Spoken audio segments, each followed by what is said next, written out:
Hello friends, आज Valentine day है और वैलेंटाइन का मतलब तो आप सब जानते हैं, मुझे बताने की जरूरत नहीं है। लेकिन आज वैलेंटाइन डे पर हमने सोचा कि एक डायमेंशन जो लाइफ की है, जो बहुत इंपॉर्टेंट है लेकिन नेग्लेक्टेड है, उस पर बात करना बहुत जरूरी है। और यह डायमेंशन है सोशल डायमेंशन ऑफ लाइफ, जो आज की डेट में पूरे तरीके से बदल चुकी है। अगर हम 19th सेंचुरी की बात करें और 21st सेंचुरी की बात करें और दोनों में कंपेयर करें इस डायमेंशन को, सोशल डायमेंशन को, तो आप देखेंगे, महसूस करेंगे कि मायने बिल्कुल बदल चुके हैं। वो एक जमाना होता था जहां सोशल डायमेंशन का मतलब होता था बैठकर गम भुलाना और बहुत सारी प्रॉब्लम्स का सॉल्यूशन बातों बातों में निकाल लेना। महफिलें जमती थी, बातें होती थी, बड़े बुजुर्ग से लेकर बच्चे तक अपने अपने तरीके से सोशल डायमेंशन को जीते थे। बच्चे लोग खेल खेल कर और बड़े लोग मुस्कुराकर, बातें करके, और अपना मेंटल प्रेशर रिलीज कर देते थे उस मीटिंग में। और आज क्या होता है सोशल डायमेंशन के नाम पर, आपको सबको मालूम है, सोशल मीडिया, जहां पर हम फ्रस्ट्रेशन निकाल रहे होते हैं, अपने विचारों को गलत तरीके से प्रोड्यूस कर रहे होते हैं। आज हमको चाहिए विचारों की स्वतंत्रता, और विचारों की स्वतंत्रता के नाम पर हम कुछ भी बोल रहे हैं, कुछ भी पोस्ट कर रहे हैं, और फिर उस पर वाद विवाद चालू होता है। ये स्ट्रेस रिलीज नहीं होता, स्ट्रेस बिल्टअप होता है। सोशल मीडिया रियल फ्रेंडशिप नहीं है, नकली दुनिया है। और इसी वजह से आज रिलेशनशिप में बहुत सारे इश्यूज क्रिएट हो रहे हैं। आज रियल के रिलेशनशिप रह ही नहीं गए हैं। हम कोई फंक्शन में जाते हैं, वहां एंजॉय नहीं करते, लोगों के साथ मिलते जुलते नहीं। हाँ, हमें यह लगा रहता है कि इस इवेंट की अच्छी सी एक पिक्चर निकाल लें ताकि उसे सोशल मीडिया पर पोस्ट किया जा सके। क्योंकि आज व्यक्ति एक दूसरे के ऊपर ट्रस्ट नहीं कर पा रहा है। जो उसके यहां पे चल रहा है ना, जिसकी वजह से उसका मेंटल प्रेशर है, जो उसकी लाइफ की परेशानियां हैं, वो किसी के साथ डिस्कशन नहीं कर पा रहा है। क्योंकि उसे लगता है कि अगर मैं अपनी लाइफ की परेशानियों को दूसरों को समझाऊंगा तो लोग मजाक उड़ाएंगे और ये बातें इधर उधर फैल जाएंगी। इसी वजह से मेंटल इश्यूज ज्यादा क्रिएट हो रहे हैं। हर आदमी भरा हुआ है। जब काउंसलिंग के लोग मेरे पास आते हैं, काउंसलिंग सेशंस लेते हैं, तो मुझे एक चीज समझ में आई कि हर किसी के अंदर कुछ भरा हुआ है और वो किसी को सुनाना चाहता है, लेकिन उसको सुनने के लिए कोई नहीं है। और सोशल मीडिया पर हम वो सब बातें नहीं लिख सकते, डिस्टॉर्टेड वे में लिखते हैं, फ्रस्ट्रेशन निकालते हैं वहां पर। याद करिए वो बचपन के दिन जब हम खेलते थे। किस लिए खेलते थे? खेलने के लिए खेलते थे, जीने के लिए खेलते थे, स्ट्रेस रिलीज करने के लिए खेलते थे। हारने और जीतने के लिए नहीं खेलते थे। जानबूझकर कई बार जिता दिया करते थे दूसरों को, उसके चेहरे की हंसी देखने के लिए। मुझे आज भी याद है वो बचपन के दिन, गर्मियों की दोपहर, जब घर में सब सो जाते थे, चुपचाप पीछे से दरवाजा खोल के गली में चले जाता था और वहां पर ढूंढता था कौन कौन है। कुछ लोग नहीं होते थे, जबरदस्ती उनके घर जाकर उनको बोलता था, चल तुम बैटिंग करना, मैं बॉलिंग करूंगा। और इस तरीके से जानबूझकर एक इजी सी बॉल डाल देना, छक्का लगवा देना, ताकि वो खेलने के लिए तैयार हो जाए। क्योंकि खेलना मकसद होता था, हार जीत मकसद नहीं होता था। और आजकल हर चीज में हम पहले हार और जीत देखते हैं। इसीलिए तो स्ट्रेस बढ़ रहा है। स्ट्रेस, एंजाइटी, डिप्रेशन और डिजीज बढ़ रही हैं। मुझे याद है वो बचपन के दिन, मैं हरियाणा में पैदा हुआ हूं और हरियाणा में बड़े बुजुर्ग लोग वो चौपाल लगाते थे, शाम के समय बैठ जाते थे, ठहाके लगाते थे और बड़ी बड़ी प्रॉब्लम्स को वो ऐसे चुटकी में सॉल्व कर देते थे। उस समय मुझे इनका मतलब समझ नहीं आता था, लेकिन आज जब सोसाइटी के अंदर वो चीजें गायब हो गई हैं, तब मुझे उसका मतलब समझ में आ रहा है कि जो स्ट्रेस बढ़ते जा रहा है, जो ये मेंटल प्रेशर बढ़ते जा रहा है, उसका कारण यही है कि आज हम सही तरीके से बैठकर सोशल डायमेंशन को जी ही नहीं पा रहे हैं। डरे हुए से हैं, एक दूसरे के बीच में ट्रस्ट नहीं है, फेद नहीं है, अपनी बातें बोल नहीं पा रहे हैं। और सोशल मीडिया ने इस डायमेंशन को और ज्यादा बिगाड़ दिया है। कंपटीशन, जेलसी, फ्रस्ट्रेशन ज्यादा बढ़ रहा है सोशल मीडिया की वजह से। बेफालतू की चीजों पे डिस्कशन ज्यादा हो रहा है, और जो सही चीजें हैं जिन पे डिस्कशन करना चाहिए वो मुद्दे सामने आ ही नहीं रहे हैं। तो इस विषय पर बात करना बहुत जरूरी है, मुझे ऐसा लगा। इसीलिए आज हम वैलेंटाइन डे के दिन इस सोशल डायमेंशन के ऊपर एक अच्छा सा डिस्कशन आपके लिए लेकर आए हैं। तो इस विषय पर बात करने के लिए A2A चैनल, जिसके एग्जीक्यूटिव सर्वेश पांडे आज हमारे साथ होंगे। बात करेंगे कुछ खुल के, क्योंकि वो युवा वर्ग हैं और युवा वर्ग के अपने कुछ क्वेश्चंस होते हैं। उन क्वेश्चंस का आंसर जानना बहुत जरूरी है, उनकी कुछ क्यूरियोसिटी है, और सोशल डायमेंशन मुझे लगता है सबसे ज्यादा उन्हीं का बिगड़ा हुआ है। देखते हैं वो क्या समझते हैं और उनके मन में क्या प्रश्न है। उन प्रश्नों का आंसर जानेंगे इस सेशन में।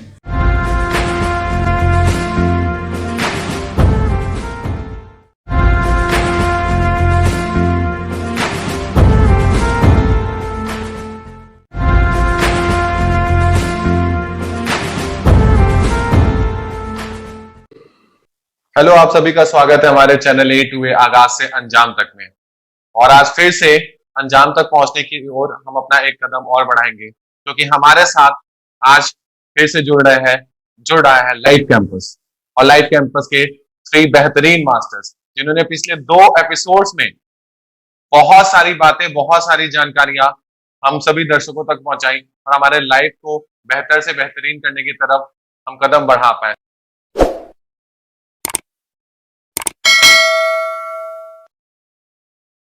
सर, बहुत सारे अच्छे हमें जो मैसेजेस हैं, लोगों के जो रिप्लाईज हैं, देख के हमें बहुत खुशी हुआ।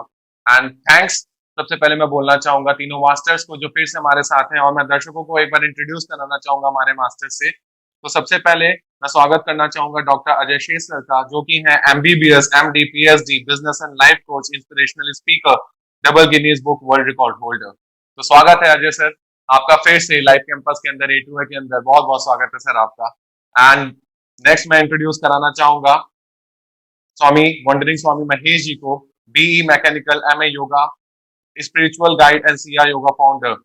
योगा इज देन नेक्स्ट, बहुत बहुत स्वागत है स्वामी जी आपका भी अगेन हमारे लाइफ कैंपस में आने के लिए। एंड लास्ट मैं फिर से स्वागत करना चाहूंगा डॉक्टर अनिल सर का, जो कि है MBBS, MS, PhD, holistic and lifestyle medicine consultant, NLP, PMP master trainer, Guinness book world record holder.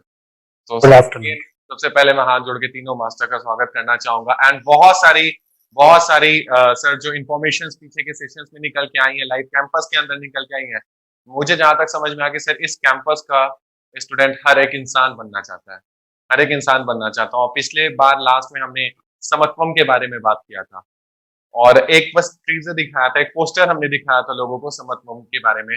आज फिर से मैं अपने दर्शकों से बोलना चाहूंगा कि हम लास्ट में फिर से समत्वम के बारे में बात करेंगे, लेकिन उससे पहले आज का जो दिन है वो, सर जब मैं व्हाट्सएप स्टेटस देख रहा था तो अलग अलग चीजों में मुझे वो आज का दिन दिखाई दिया। किसी ने वैलेंटाइन डे लगाया था, किसी ने ब्लैक डे लगाया था, किसी ने मातृ पितृ दिवस लगाया था।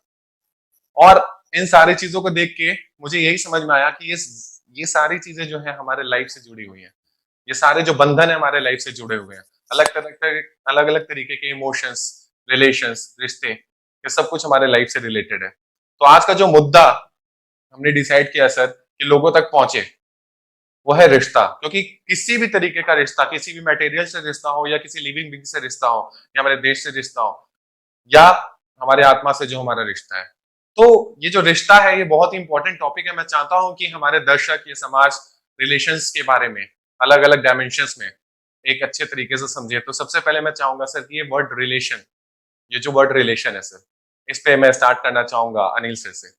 इस पे आपका क्या बोलना है सर? रिलेशनशिप, ये वर्ड बहुत ही ब्यूटीफुल वर्ड है और इसको कई डायमेंशन पे समझा जा सकता है।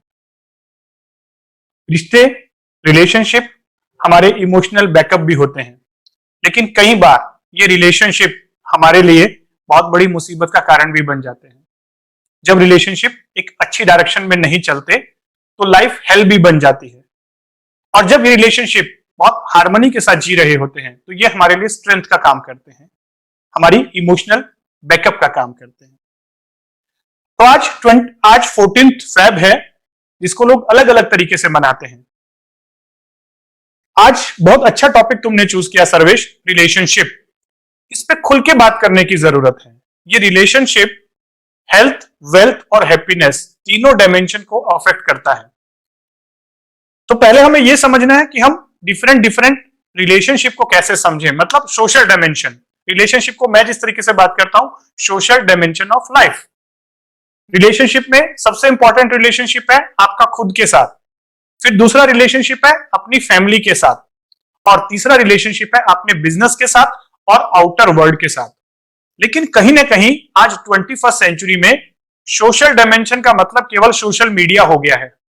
यानी कि हम केवल सोशल मीडिया पे पोस्ट डालने को ही सोशल डायमेंशन समझ लिए हैं, और सोशल मीडिया की वजह से लोगों की लाइफ में परेशानियां ज्यादा आ रही हैं। वो एक पोस्ट डाला और डालने के बाद फिर देखते रहना कितने लाइक मिल रहे हैं कि नहीं मिल रहे हैं। लाइक्स नहीं मिले तो मूड डिस्टर्ब हो जाना, इरिटेट हो जाना, या कम लाइक्स मिले तो प्रॉब्लम। तो यानी कहने की मतलब यह है, जो सोशल डायमेंशन है वो सोशल मीडिया की वजह से एक नकली डायरेक्शन में चला गया है। आजकल लोग अपने सोशल मीडिया पर ऐसी पोस्ट डालते हैं जिसमें वो जितने ब्यूटीफुल होते हैं उससे कई गुना ज्यादा दिखते हैं, क्योंकि बहुत सारी ऐप आ गई हैं अपने आप को ब्यूटीफाई करने के लिए। और जितने वो रियल लाइफ में खुश हैं उससे कहीं ज्यादा खुश होने की दिखावट वहां पे की जाती है। उसका इंपैक्ट सोसाइटी में ये हो रहा है, कुछ लोग उनको देख के और ज्यादा डिप्रेशन में चले जा रहे हैं कि मेरे पास तो ये नहीं है, वो व्यक्ति इतना खुश कैसे है, वो इतना सुंदर कैसे दिखता है। खासकर सेलिब्रिटीज, जो सेलिब्रिटीज दिखा रहे हैं सोशल मीडिया पर, क्या उनकी वो रियल लाइफ है? No, fake life. तो सोशल डायमेंशन फेक लाइफ है सोशल मीडिया पर।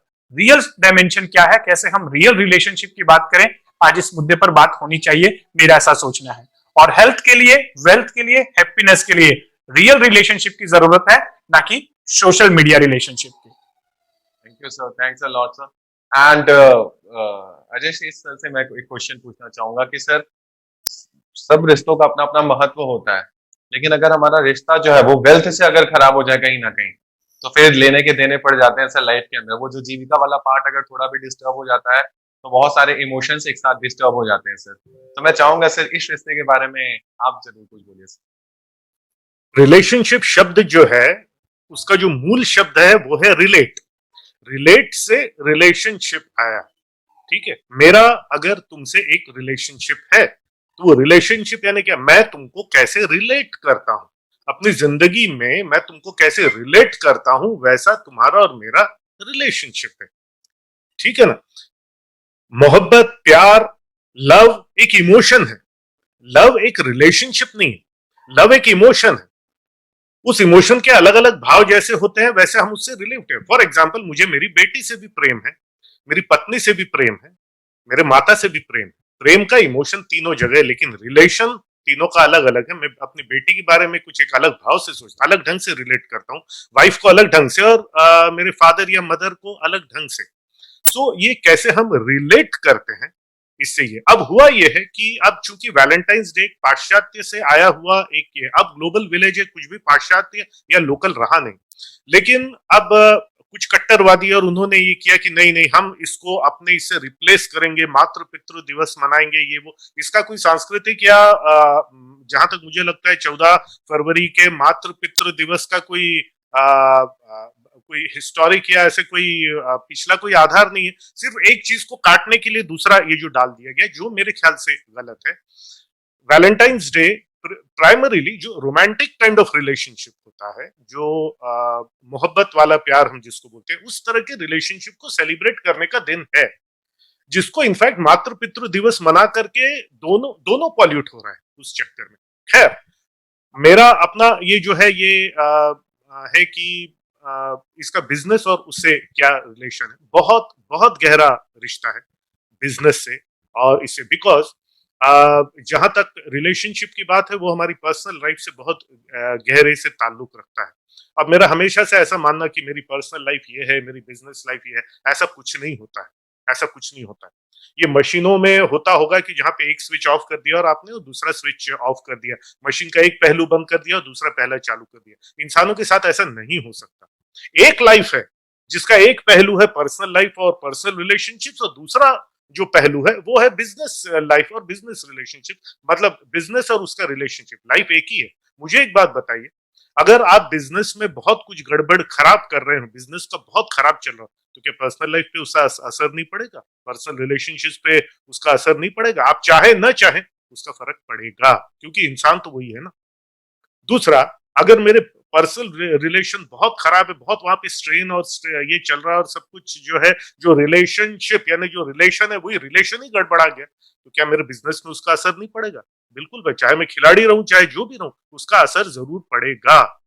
सो मेरा कहने का मतलब है कि इंसान का जो मेंटल क्लैरिटी है, क्योंकि इंसान एक ही है, इंसान एक ही है, उसको जब अपने थॉट्स में क्लैरिटी आ जाएगी, अपने रिलेशनशिप में क्लैरिटी आ जाएगी कि सबसे पहले, जैसे डॉक्टर अनिल ने कहा, मेरा अपने आप से क्या रिलेशन है, और फिर दूसरा ये क्लैरिटी कि मेरा जो लाइफ के जो दूसरे पहलू है उससे क्या रिलेशन है, और कुछ रिलेशन, सम रिलेशनशिप, उनको अगर मैं मजबूत कर देता हूं, मुझे हजार और रिलेशनशिप्स की जरूरत नहीं पड़ेगी।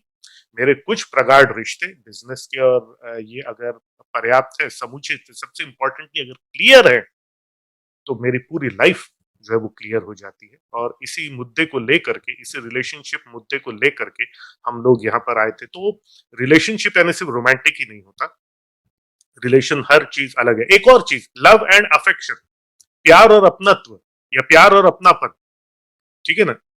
लव जो है वो एक ओवरऑल ओवरआर्चिंग इमोशन है जो हमारी पूरी जिंदगी को चलाता है। अफेक्शन इज अपनापन, अपनापन, affection, affects, what affects you affects me also, that is affect से आया। तुमको चोट लगी तो मुझे चोट नहीं लगी, but it affects me, that is affection. ये रिलेशनशिप का एक बहुत इंपॉर्टेंट पार्ट है। तुमको खुशी हुई तो मुझे खुशी होगी, why? Because there is affection, what affects you affects me also. So affection को प्यार समझ लेना, ठीक है, और रिलेशनशिप को, हर रिलेशनशिप को प्यार के चश्मे से ही देखना और कहना ये सही है ये गलत है, इस पे मेरी आपत्ति है। मेरा यही कहना है, क्लैरिटी होनी चाहिए। Thank you sir. And next, समझ के संग रिलेशन, शांति के संग रिलेशन और परमात्मा के संग जो रिलेशन है, रिश्ता है हमारा। एंड डेफिनेटली इन रिश्तों के बारे में मैं चाहूंगा कि सर जरूर आप अपनी राय दें, स्वामी जी।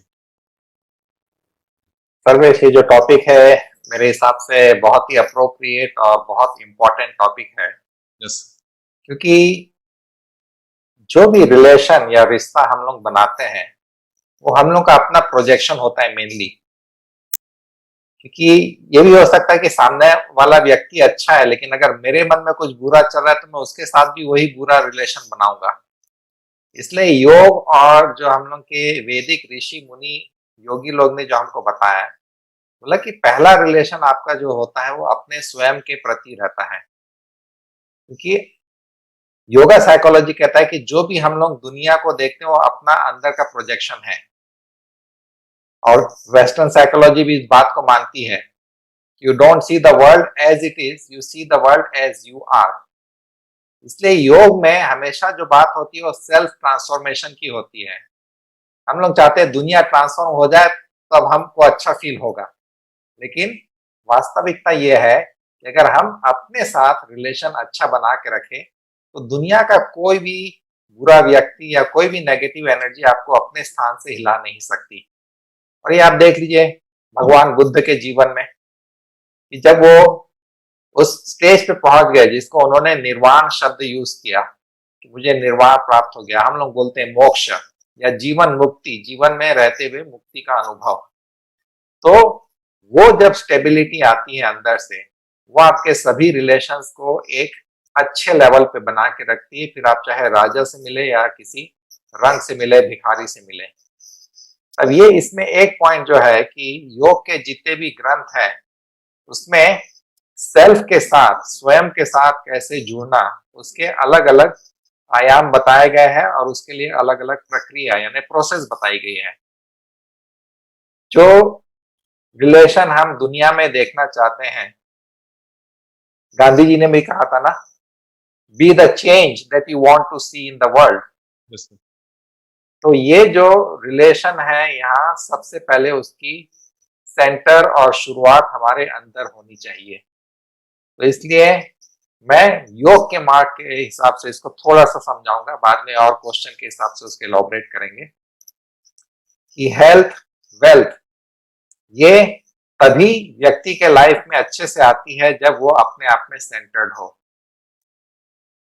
इसलिए स्वयं को जानना, इंग्लिश में 2-3 शब्द यूज होते हैं, सेल्फ रिफ्लेक्शन, समय समय पे अपने प्रति सजग होना, अपने प्रति चिंतन करना, और चिंतन के द्वारा अपने अंदर क्या हम ठीक कर सकते हैं जिससे हमारे रिलेशन जो प्रोजेक्ट होते हैं, चाहे वो हेल्थ से रिलेटेड हो, लोगों से रिलेटेड हो, वेल्थ से रिलेटेड हो, वो प्रोजेक्शन हमारा चिंतन के द्वारा उसको बीच बीच में करेक्ट करते रहना चाहिए। इसको हम लोग बोल सकते हैं आत्म मंथन भी होते रहना चाहिए, मंथन। और दूसरा होता है सेल्फ रियलाइजेशन, कि मैं कौन हूं, मैं क्या हूं, मेरी कैपेसिटी क्या है, वो बीच बीच में उसके प्रति भी थोड़ा ध्यान के द्वारा, वो छोटे छोटे ग्लिम्सेस ही क्यों ना हो, वो हमको लेते रहने चाहिए, ताकि अगर लाइफ में कभी कभी होता है कि वेल्थ के चक्कर में दौड़ते दौड़ते हेल्थ खराब हो जाती है, और हेल्थ के चक्कर में रहे तो वेल्थ पे ध्यान नहीं रहता है। ये दोनों को सबको बैलेंस करके चलना है, और वही है योग का मार्ग। भगवान बुद्ध ने भी यही कहा कि ना तो मैं वो भोग वाला मार्ग आपको बता सकता हूं, ना ही मैं वो रिनंसिएशन वाला, मतलब एक्सट्रीम त्याग वाला, मैं आपको मध्य का मार्ग बता रहा हूं। क्योंकि जीवन में जो हम लोग ने ह्यूमन सोसाइटी में, मनुष्य ने समाज बनाया और समाज के नियम बना दिए। हम लोग को एक इंपॉर्टेंट चीज ध्यान रखना है कि हम लोग को अपने साथ तालमेल, अंदर से अपनी आत्मा के साथ और नेचर के साथ तालमेल बनाए रखना बहुत जरूरी है। ये जब दोनों बैलेंस रहेगा तो सब चीज अपने से आती है। जब हम लोग लक्ष्मी जी के पीछे दौड़ते रहते तो आगे भाग जाती है,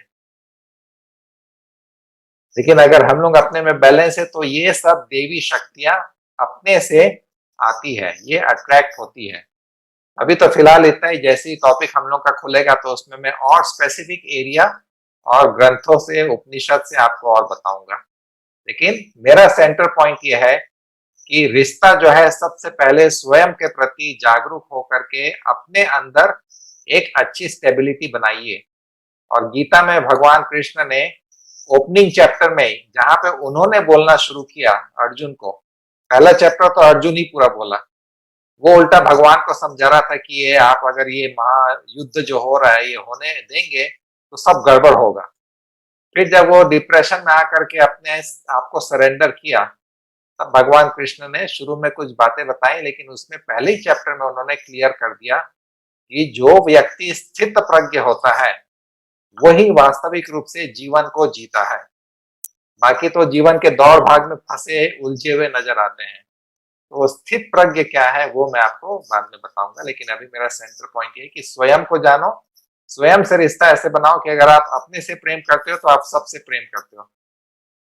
तो आप चाहे माता पिता बोलो या रोमांटिक रिलेशन बोलो, ठीक है, सबको हम एक्सेप्ट करते हैं। इंडियन संस्कृति ही ऐसी है, वो अपने हृदय में सबको स्थान देती है।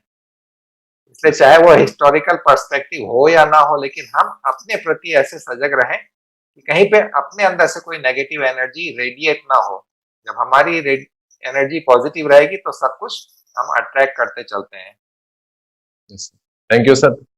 एंड जो हमारा लाइफ कैंपस है सर, या हम अपना लाइफ बोले तो लाइफ में अगर रिलेशन बनते हैं तो ब्रेकअप्स भी होते हैं सर। और कभी कभी हम जहाँ पे रिलेशन बनाना होता है वहां पे ब्रेकअप कर लेते हैं, और जहाँ पे ब्रेकअप करना होता है वहां पे रिलेशन बना लेते हैं।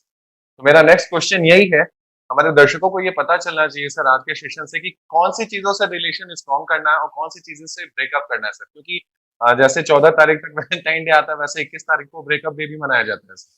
अच्छा ये मुझे नहीं पता था। ये भी मुझे भी नहीं मालूम। थोड़ा रिसर्च एनालिसिस करते करते सर चक्करों में पढ़ के मैं ये सब पढ़ लिया सर। तो कौन सी चीजों से रिलेशन जो बनाना चाहिए सर हमें अपने लाइफ में, एंड मैं ये तीनों मास्टर से पूछना चाहूंगा कि किन चीजों से रिलेशन स्ट्रॉन्ग करें और किन चीजों से तुरंत हमें ब्रेकअप करना चाहिए सर, ये लाइफ कैंपस जो हमारा एक पूरा लाइफ है उसमें एक बेहतरीन जिंदगी जीने के लिए। राइट, मैं शुरुआत करूं? यस सर, अनिल सर आपसे पहले। ओके, तो देखो जैसा अभी तुमने बताया कि ब्रेकअप डे है और वैलेंटाइन डे है, मुझे तो मालूम भी नहीं था ब्रेकअप डे के बारे में। ये बातें तो बोलने की बातें हैं, लेकिन रिलेशनशिप एक्चुअल में हमारे लिए बहुत बड़ा एक ट्रेजर होते हैं, स्ट्रेंथ होते हैं।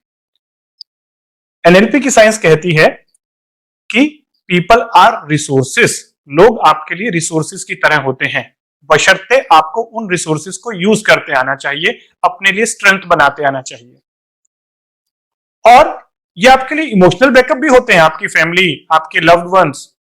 लेकिन कई बार हम इन रिश्तों में इतनी कड़वाहट ले आते हैं कि ये इमोशनल बैकअप तो दूर, ये हमारी वीकनेस बन जाते हैं, हमारी लाइफ हेल्प बन जाती है, और उसकी वजह से सबसे पहले मेंटल हेल्थ बिगड़ती है, इमोशनल हेल्थ, और इमोशनल हेल्थ, मेंटल हेल्थ अपनी फिजिकल हेल्थ को भी खराब करती है, और फिर इसके बाद आपका वेल्थ बिगड़ता है। क्योंकि जब घर में शांति नहीं होगी, आपके माइंड में शांति नहीं होगी, तब आप क्रिएटिविटी नहीं कर सकते, वेल्थ नहीं अर्न कर सकते। तो रिलेशनशिप स्पॉइल होने का सबसे बड़ा प्रॉब्लम होता है कि हम अपना पॉइंट ऑफ व्यू समझ रहे होते हैं, लेकिन सामने वाले का पॉइंट ऑफ व्यू नहीं समझते। हम केवल अपना ही पर्सपेक्टिव देख रहे होते हैं, दूसरे का नहीं। जैसे स्वामी जी ने भी कहा कि परसेप्शन, हम अपने परसेप्शन को तो समझते हैं, लेकिन दूसरे के परसेप्शन को गलत कर देते हैं। परसेप्शन मतलब होता है यूर पर्सनल रिसेप्शन, और हम परसेप्शन का मतलब है कि मैं अपना नजरिया देख रहा हूं, दूसरे का नहीं। ये 6 और 9 का गेम होता है, जो हमें 6 दिखाई देता है और उसको 9 दिखाई देता है, लेकिन हम लड़ते रहते हैं। नथिंग इज रॉन्ग और नथिंग इज राइट, दोनों का व्यू ठीक हो सकता है, बस हमें अपने अपने पॉइंट ऑफ व्यू को समझना है। जजमेंटल नहीं रहना रिश्तों में, जजमेंट जहां आया वहां पर गड़बड़ होगी। माइंड की साइंसेस बताती है, साइकोलॉजी बताती है कि people are not their behaviour, they are their experiences. हम क्या लोगों के छोटे छोटे गलत बिहेवियर से, या जो बिहेवियर हमें पसंद नहीं आता उससे इरिटेट हो जाते हैं, और उसकी वजह से रिलेशनशिप स्पॉइल कर लेते हैं। तो जब भी आपको लगे किसी का बिहेवियर आपके मन मुताबिक नहीं है, पहले उस बिहेवियर के पीछे उसके माइंड को समझने की कोशिश करें, यानी उसके पॉइंट ऑफ व्यू को समझने की कोशिश करें। और जब आप जजमेंटल नहीं होते हैं, केवल ऑब्जर्वर बनते हैं, ऑब्जर्व करें, ऑब्जर्व करके उसके पॉइंट ऑफ व्यू को समझें, अपने पॉइंट ऑफ व्यू को समझें, फिर एक अफर्मेशन बनाए, एक अजम्पशन बनाए कि नथिंग इज रॉन्ग और राइट, और पीपल आर रिसोर्सेज। अब आपको रिसोर्सेज की तरह अगर यूज करना है तो उसके साथ हार्मनी बनाना होगा, और अपनी एक खुद की वाइब्रेशंस होती हैं, आपकी फ्रीक्वेंसी के जो लोग हैं उनके साथ जुड़े, उनको अपने इनर सर्कल में रखें, जो आपकी केयर करते हैं, जो आपके लिए अच्छे हैं, उनकी आप भी केयर करें। जो आपकी केयर नहीं कर रहे हैं, आपको लगता है कि आपकी केयर नहीं कर रहे हैं, उन्हें एक आउटर सर्कल में रखें, उनके साथ एक फॉर्मेलिटी जैसा रिलेशनशिप हो सकता है वैसा निभाएं। और जो आपको परेशान करते हैं, जिनकी वाइब्रेशन आपको बिल्कुल भी पसंद नहीं है, उनके साथ आप दूर हो जाएं। क्यों उनसे आप उनके साथ मिलकर अपनी भी वाइब्रेशन खराब कर रहे हैं? तो 3 सर्कल, सबसे मैं 4 सर्कल की बात करता हूं। सबसे पहले इनर सर्कल। इनर सर्कल में सबसे पहले अपने ऊपर काम करें, अपने साथ अपना रिलेशनशिप ठीक रखें, अपने साथ रेपो मेंटेन करके रखें, अपना कॉन्ग्रुएंस लेकर आए, स्वयं में स्थित। स्वास्थ्य मतलब स्वयं में स्थित, कॉन्ग्रुएंस, अपने साथ रिलेशनशिप बेहतर रखना। अगर आपका अपने साथ रिलेशनशिप बेहतर है, तब आप दूसरों के साथ रिलेशनशिप बेहतर कर पाओगे। फिर ये सेकंड सर्कल, जिसमें आपके नियर एंड डियर वन है, जो आपकी केयर करते हैं, आपको उनकी केयर करनी है, उनके लिए आप हाईली इन्वॉल्व रहें। तीसरा सर्कल, जो आपके लिए फॉर्मेलिटी करते हैं, आप उनके लिए फॉर्मेलिटी करें। फोर्थ सर्कल, जो आपको पसंद नहीं है, उनके साथ रिलेशनशिप ना रखें, ताकि वो आपकी भी वाइब्रेशन ना उड़ाए और आपको भी ऑरा डिस्टर्ब ना करें। Your vibes attract your tribes. अपनी ट्राइब पर भी ध्यान दें और अपनी वाइब्स पर भी ध्यान दें।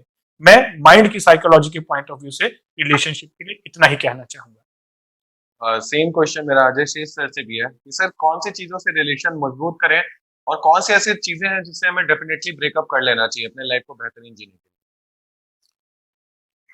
मैं हमेशा से अपने लगभग हर वाक्य में कहता हूं, जो मैंने अपने गुरु संतोष नायर सर से सीखा था, वो ये था कि आप दुनिया आपको उस एक चीज के लिए सलाम करती है जो आप विश्व स्तर का करते हैं।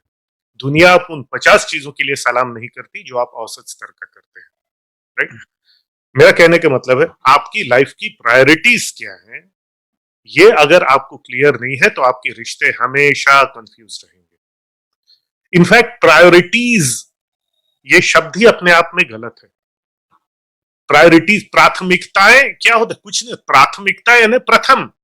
प्रथम क्या है? तो प्राथमिकताएं जैसा कोई शब्द होता ही नहीं है, होना ही नहीं चाहिए। प्राथमिकता तो एक ही होती है। पर चलिए प्रैक्टिकल इसमें, मेरी प्रोफेशनल लाइफ है या मेरा जो लाइफ का प्रोफेशनल एस्पेक्ट है और पर्सनल एस्पेक्ट है, उसमें मैं कुछ चीजें ही ऐसी हैं जो वर्ल्ड क्लास लेवल की कर सकता हूं, और इसके लिए कुछ जो जरूरी चीजें और लोग हैं जिनके साथ मैं गहराई से रिश्ते स्थापित कर सकता हूं, जिसको 4 लेयर्स में करके बहुत बेहतरीन ढंग से डॉक्टर अनिल ने समझाया।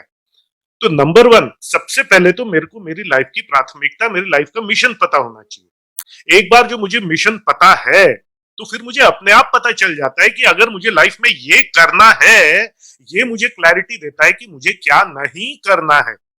As it is important to know what you want to do in life, it is equally important to know what you don't want to do in life.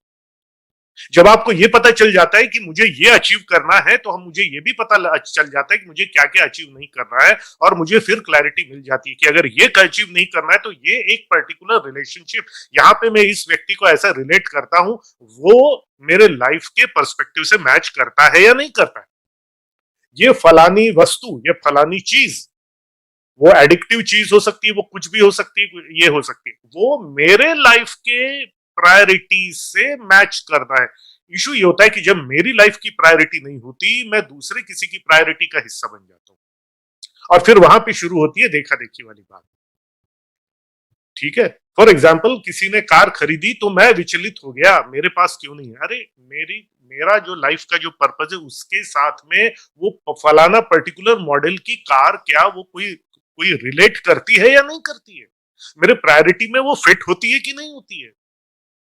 yes. पर जब मेरी प्रायोरिटी नहीं है तो दूसरे की हुई चीज मेरी प्रायोरिटी। दूसरी चीज जो मैं हमेशा बोलता हूं, जिंदगी में जब एक बड़ी चीज नहीं होती तो छोटी छोटी चीजें ही बड़ी हो जाती। फिर छोटी सी बात पे आदमी झगड़ पड़ता है, छोटे से ईगो पे आदमी झगड़ पड़ता है। आप देखिए एपीजे अब्दुल कलाम जैसे व्यक्ति, रतन टाटा जैसे व्यक्ति, वो ये व्यक्ति क्या छोटी छोटी बातों पे कभी चिढ़ेंगे, उलझेंगे, ये करेंगे?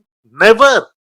वो अपनी लाइफ की एक प्रायोरिटी में इतने बिजी हैं कि उन्होंने तो विवाह तक नहीं किया, बिकॉज उससे उनका वो रिलेट नहीं करते थे। वो लाइफ की एक चीज में जो चीजें सपोर्ट कर। मैं नहीं कहता कि किसी भी युवा को विवाह नहीं करना चाहिए, पर मेरा कहने का मतलब है जिंदगी में प्राथमिकता 2 या 3 ही हो सकती है।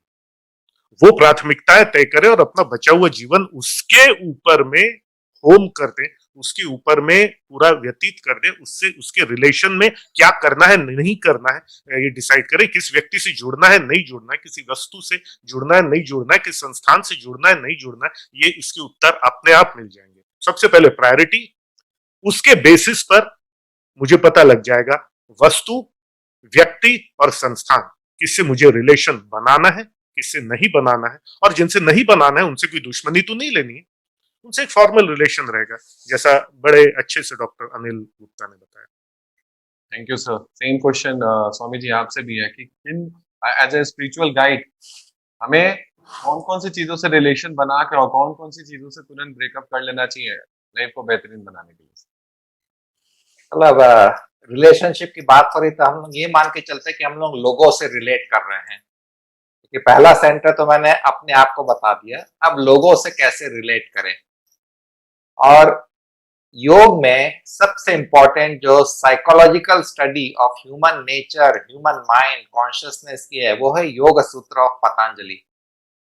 पतंजलि ऋषि ने अपने जो योग सूत्र में जो ह्यूमन साइकोलॉजी को एक्सप्लेन किया, वो अभी तक वेस्टर्न साइकोलॉजी में उतना डेप्थ, उतना अंडरस्टैंडिंग नहीं है। उसमें उन्होंने रिलेशनशिप को एक्सप्लेन किया, और ये बहुत ही इंपॉर्टेंट पॉइंट है। ये योग सूत्र में चैप्टर 1 में जो पहला अध्याय है, उसमें मेरे ख्याल से सूत्र नंबर 33 होना चाहिए। मैं ये सूत्र जो संस्कृत में वो एक बार पढ़ के आपको बताता हूँ।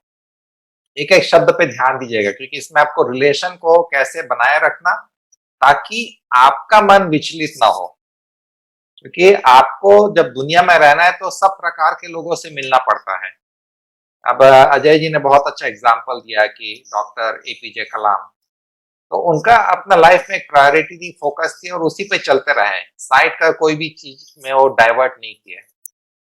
तो लाइफ में अपने आप को कैसे फोकस रखना, कैसे माइंड को हैप्पी और अपना कहना चाहिए प्रसन्न चित्त बनाए रखना, तो ये जो सूत्र है इसमें चित्त प्रसादनम, कि अपने चित्त को यानी अपने मन को कैसे प्रफुल्लित बनाए रखना है, कैसे उसको एक हैप्पीनेस वाले फ्लो में बनाए रखना ताकि वो किसी चीज से डिस्टर्ब ना हो।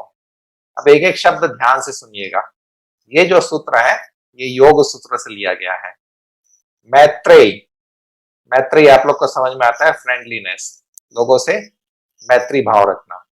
करुणा, भगवान बुद्ध का मेन जो कहना चाहिए टीचिंग थी, उपदेश था, वो था करुणा भाव, अहिंसा और करुणा भाव। तो मैत्री और करुणा, करुणा का मतलब आप लोग समझते हैं कंपैशन। मुदिता, मुदिता मतलब खुशी का भाव, अपने अंदर जो खुशी का भाव आता है, जब आप किसी को देखते हैं, बच्चे को देखते हैं तो आप मुदित भाव में आ जाते हैं कि हाँ बच्चा कितना इनोसेंटली खेल रहा है, मुदिता। उपेक्षा, उपेक्षा मतलब किसी को इग्नोर कर देना, किसी के साथ इन्वॉल्व नहीं होना।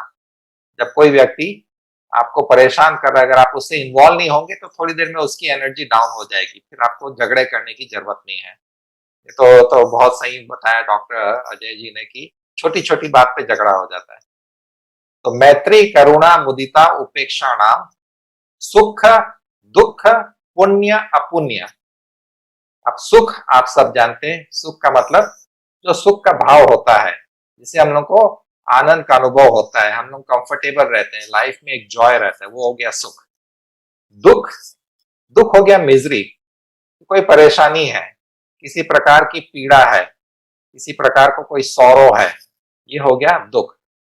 पुण्य, पुण्य हम लोग सब जानते हैं कि जब आप कुछ अच्छा काम करते हैं वो हो गया पुण्य का काम, चाहे नेचर के साथ तालमेल बनाए रखना, गरीब लोगों की सेवा करना, तीर्थ यात्रा करना, पशु पक्षियों का भी ख्याल करना, ये हम लोग बोलते हैं कि ये पुण्य कर्म हुआ। और अपुण्य मतलब उसका ऑपोजिट, जो पुण्य को छोड़ करके जो भी कर्म हुए वो हो गए अपुण्य। तो ये इधर चार हम लोग ने रिलेशन बताए, मैत्री, करुणा, मुदिता, उपेक्षा, और इधर चार प्रकार के लोग बताए जो कि सुख या दुख या पुण्य या अपुण्य में है। और उसके बाद उन्होंने कहा विषयानाम भावना चित्त प्रसादनम। तो ये हो गया पूरा सूत्र। अब उसको मैं ब्रीफली एक्सप्लेन करता हूं कि जो मैत्री का भाव है वो किनके प्रति होना चाहिए। अब इधर से पहला तो इधर से भी पहला लेते हैं, सुख में। जो व्यक्ति सुख में है उसके साथ मैत्री भाव बना के रखो, क्योंकि जो सुख में वो आपको वो सुख वाला एनर्जी प्रोड्यूस करने में हेल्प करेगा। आप अपने को किसी रोल मॉडल से जोड़ते हैं तो क्यों जोड़ते हैं कि आपको उसकी क्वालिटी मिले। तो वैसे अगर आप जीवन में सुख चाहते हैं तो जो सुखी व्यक्ति उसके साथ दोस्ती बनाइए, उसके साथ मित्रता का भाव बनाइए। अक्सर समाज में उल्टा होता है कि अगर सुखी है तो पक्का कुछ गड़बड़ किया है, लेकिन अगर जीवन में व्यक्ति वास्तविक रूप में सुखी है तो उससे मैत्री भाव। फिर करुणा, दूसरा इधर से क्वालिटी लिए करुणा, उसको किससे जोड़े, दुख। जो व्यक्ति दुख में है उसके प्रति करुणा भाव रखिए। ऐसे नहीं कि देखो कितना दुख में है, उसने पक्का कुछ ऐसा कर्म किया होगा इसलिए दुख में है। ठीक है, उसने जो भी किया, अभी अगर वो व्यक्ति दुख में है तो उसके प्रति करुणा का भाव रखिए। ये नहीं कि देखो मैं कितना सुख में हो, देखो उसका लाइफ में उसका दुख मिलना ही था, नहीं, ये भाव नहीं। फिर तीसरा इधर से पॉइंट लेते हैं, मैत्री करुणा के बाद तीसरा आता है मुदिता। मुदिता मतलब खुशी का भाव रखना। किसके प्रति, जो पुण्य कर्म में है उनके प्रति अगर आप खुशी का भाव रखेंगे तो आपके जीवन में भी वो खुशी का भाव रहेगा और आपके जीवन में भी पुण्य कर्म के प्रति आपकी एक कहना चाहिए फ्लो और डायरेक्शन और फोकस बना रहेगा। और चौथा पॉइंट है उपेक्षा। उपेक्षा मतलब इग्नोर करना, अवॉइड करना, किसको, जो अपुण्य में है। और जब आप ये चारों पॉइंट को फॉलो करेंगे आपके लाइफ में रिलेशन आपके सब बढ़िया से मेंटेन रहेंगे और आपका खुद का चित्त जो है, आपका जो माइंड है वो प्रसन्नचित रहेगा। आपको अपने लाइफ में अपना फोकस रहेगा, कोई भी एनर्जी आपको आपके पाथ से गिरा नहीं सकती, डाइवर्ट नहीं कर सकती। तो साइकोलॉजिकली अगर आप देखें तो ये पॉइंट है हम लोग के रिलेशन का आधार।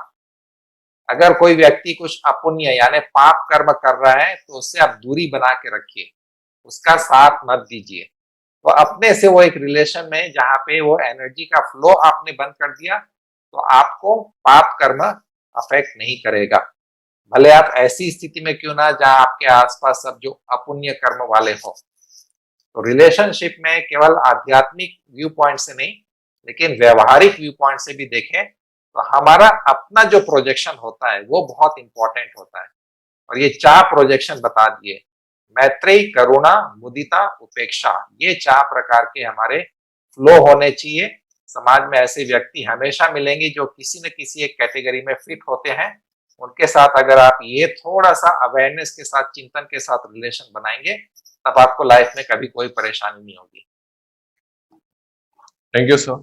Anil sir, as a counsellor मैं आपसे पूछना चाहूंगा, क्वेश्चन आया है कि what is the effect of relationship and marital status in woman life in 7 dimensions of life. This question is from Neetu Singh Rajput ji. Okay, marital status और उनके रिलेशनशिप का क्या इफेक्ट पड़ता है उनके 7 डायमेंशंस ऑफ लाइफ पे, कैसा इफेक्ट? डेफिनेटली। देखिए, वुमेन्स की अगर हम बात करें, अगर उनका रिलेशनशिप, मैरिटल रिलेशनशिप ठीक नहीं है, तो सबसे पहले जो डायमेंशन बिगड़ती है वो है मेंटल हेल्थ, मेंटल और इमोशनल हेल्थ। जब आपकी मेंटल और इमोशनल हेल्थ डिस्टर्ब होती है, पीस ऑफ माइंड डिस्टर्ब होता है, तो डिजीज पैदा होती है। साइको न्यूरो इम्यूनोलॉजी, जो मेडिकल साइंस की लेटेस्ट ब्रांच है, वो क्लियरली बताता है कि डिस्टर्ब इमोशंस आपकी बॉडी के अंदर डिजीज पैदा करती हैं। अभी जो फिट इंडिया 2020 रिपोर्ट्स आई है, उसके अंदर क्लियर कट बताया गया है कि इंडिया में वुमेन्स की हेल्थ सबसे डिस्टर्ब है। Womens are more unhealthy than men, क्योंकि वुमेन्स जो है उनके पास स्ट्रेस रिलीज करने का कोई मेथड नहीं है। एज ए मेल फिर भी हमारे पास कई मेथड्स होते हैं। हम अपने दोस्तों यारों के साथ बैठ जाते हैं, कई बार ड्रिंक्स भी कर लेते हैं, और भी कई मेथड्स, सोशल मीडिया पर अपनी भड़ास निकाल लेते हैं।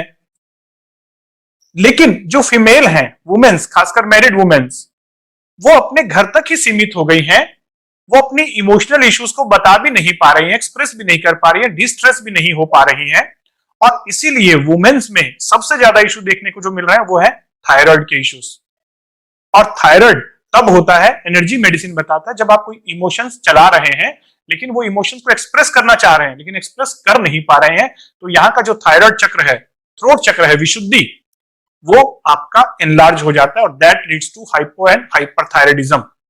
सेम टू सेम, अगर आपने रिलेशनशिप में किसी ने आपके साथ कुछ गड़बड़ कर दिया, कुछ धोखा दे दिया, और आपने दिल में बिठा लिया उसे, और दिल में आपने उसके लिए प्रति गुस्सा पैदा कर लिया कि अब इसको छोड़ूंगा नहीं, बदला तो लेके रहूंगा, वहां पर फिर ग्रीफ पैदा होता है, और वो इमोशन हमारे हार्ट चक्र की एनर्जी को डिस्टर्ब करता है। और उसके बाद मेडिकल साइंस देखने में पता चलता है कि वहां पर हार्ट से रिलेटेड प्रॉब्लम आती है, coronary artery blockage, hypertension, jealousy liver को अफेक्ट करता है, और फियर किडनी को अफेक्ट करता है। एक एक इमोशन हमारे एक एक ऑर्गन में स्टोर होती है। कोई भी डिस्टर्ब्ड इमोशन का पहला पार्ट हमारे माइंड से ब्रेन में स्टोर होता है, जैसे मेमोरी बनती है, लेकिन हम एक होलोग्राफिक व्यू हैं। जो भी हमारे ब्रेन में स्टोर होता है, उसकी एक कॉपी वो स्टोर होती है हमारे ऑर्गन्स में, और अलग अलग इमोशन अलग अलग ऑर्गन में स्टोर होती है। इसीलिए साइकोसोमैटिक डिजीज का जो लेटेस्ट एनालिसिस है, वो बताता है कि एक इमोशन, पर्टिकुलर टाइप की इमोशन अगर आपके मन में 6 से 8 महीना से ज्यादा चल रही है, तो वो आपकी बॉडी में एक पर्टिकुलर टाइप की प्रॉब्लम लेकर आएगी। इसीलिए मैं वुमेन्स के लिए कहता हूं कि उन्हें अपनी इमोशंस को एक्सप्रेस करना है। अगर रिलेशनशिप में कुछ ठीक नहीं चल रहा है, तो बैठ के बात करने की जरूरत है। अपना एक रिलेशनशिप ग्रुप बनाएं, अपने एक साथ फ्रेंड सर्कल बनाएं, वहां पर एक्सप्रेस करें, डिप्रेशन में ना जाएं। और अगर इमोशनल इश्यूज आ रहे हैं, तो उन्हें सॉर्ट आउट करें।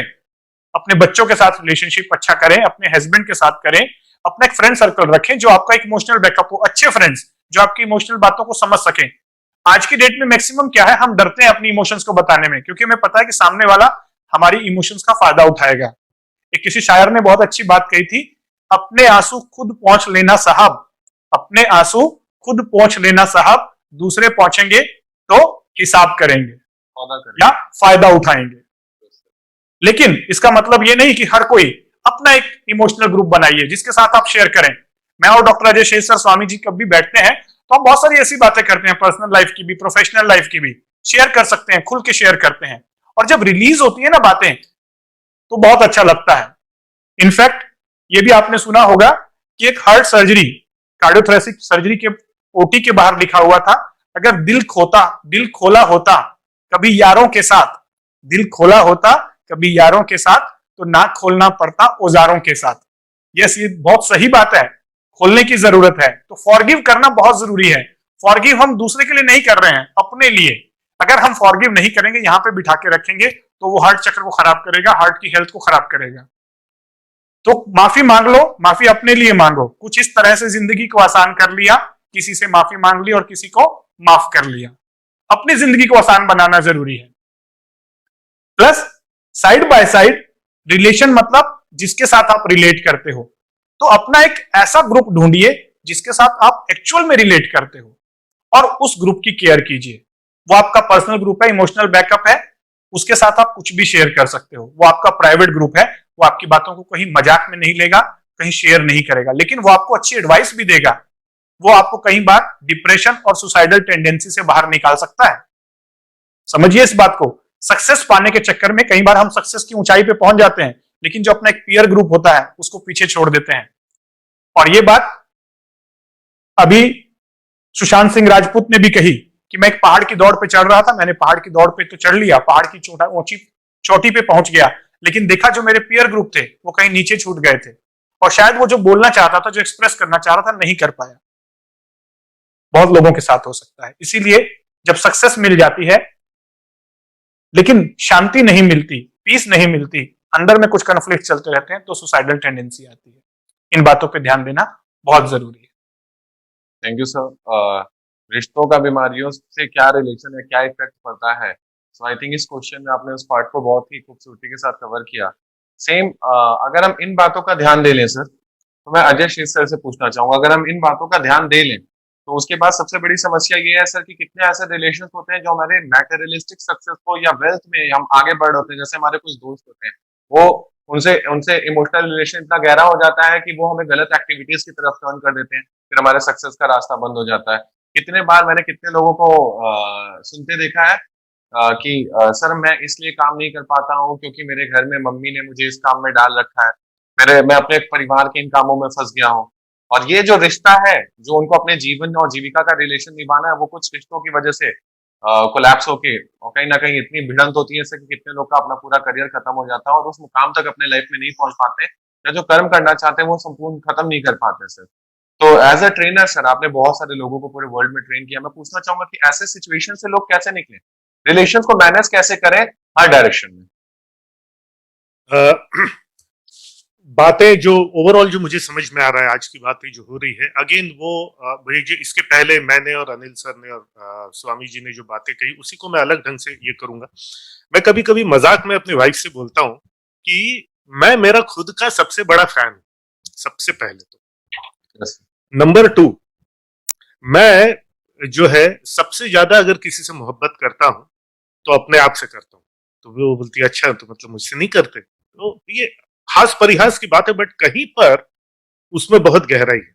मैं मेरा सबसे बड़ा फैन हूं। नंबर 2, मुझे पता है मुझे लाइफ में क्या चाहिए। ठीक है, इससे क्या चीजें होती है। नंबर 1, मुझे पता है लाइफ में मुझे क्या चाहिए, वो एक बहुत बड़ी क्लैरिटी। इनफैक्ट मैं आज अगर यहां पर बैठा हूं, अनिल गुप्ता सर यहां पे बैठे हैं, क्यों बैठे हैं हम लोग? क्योंकि नंबर 1 अपने आप से रिलेशन बेहतरीन है, और नंबर 2 लाइफ में स्वामी जी का फोकस क्या है, he is crystal clear about it. मेरा फोकस क्या है, it is crystal, I am crystal clear about it, and doctor Anil is crystal clear about it.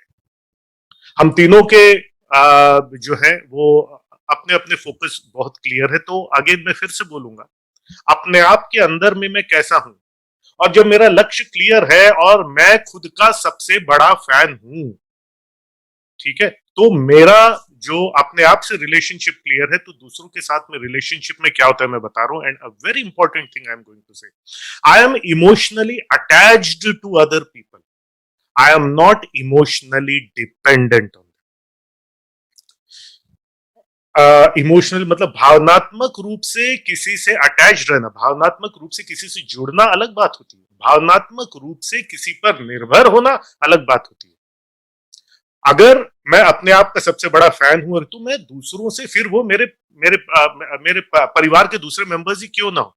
जब मैं सबसे पहले गिनीज वर्ल्ड रिकॉर्ड बनाने के लिए गया था, मेरे सभी दोस्तों ने और सबने मुझे डिस्करेज किया था। अगर मैं इमोशनली डिपेंडेंट होता अपनी माता जी पे, अब ऑफकोर्स माता जी हैं, वो उनके अपने कंसर्न्स थे। अगर मैं इमोशनली डिपेंडेंट होता, नहीं नहीं मम्मी मना कर रही है, छोड़ो, नहीं करो, नहीं नहीं साइकिल चला के कहा, नहीं नहीं पापा मना कर रही है, मैं इमोशनली डिपेंडेंट हूं तो मैं करूंगा क्या, नहीं मैं नहीं करूंगा, नहीं नहीं छोड़ो, पापा मना कर रहे हैं, मम्मी मना कर रही, भाई लोग मना कर रहे, दोस्त लोग नाराज हो जाएंगे, राइट। तो अगेन बिकॉज मुझे पता है मुझे लाइफ में क्या चाहिए, और मैं मेरा सबसे बड़ा फैन हूं, और मैं इमोशनली डिपेंडेंट नहीं हूं, अटैच जरूर हूं। मैं समझता हूं मेरी माँ ऐसा क्यों बोल रही है, क्योंकि उनको मुझसे प्रेम है। मुझे पता है मेरे पिताजी को, मेरे जो है पिताजी को, दोस्तों को, अन्य सीनियर रिश्तेदारों को मेरी सुरक्षा की चिंता है, इसलिए ऐसा बोल रहे हैं। मैं इमोशनली अटैच्ड हूं, वो समझ है, वो एम्पैथी है।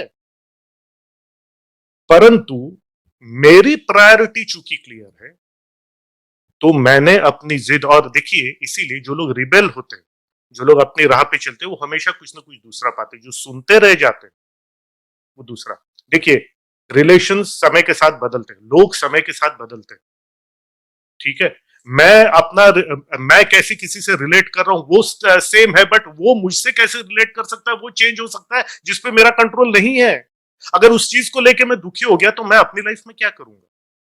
सो अगेन सबसे पहले इनर सर्कल में मैं, उसके बाद में मुझे क्या चाहिए वो, और उस हिसाब से मैं दूसरों से कैसे रिलेट करूं, कितने कुछ उन इतने लोगों से अपना रिलेशनशिप बनाऊं कि जो मेरे लाइफ के मिशन में, और जो लाइफ की मेरी कॉलिंग है, जिसके लिए ऊपर वाले ने मुझे यहां पर भेजा।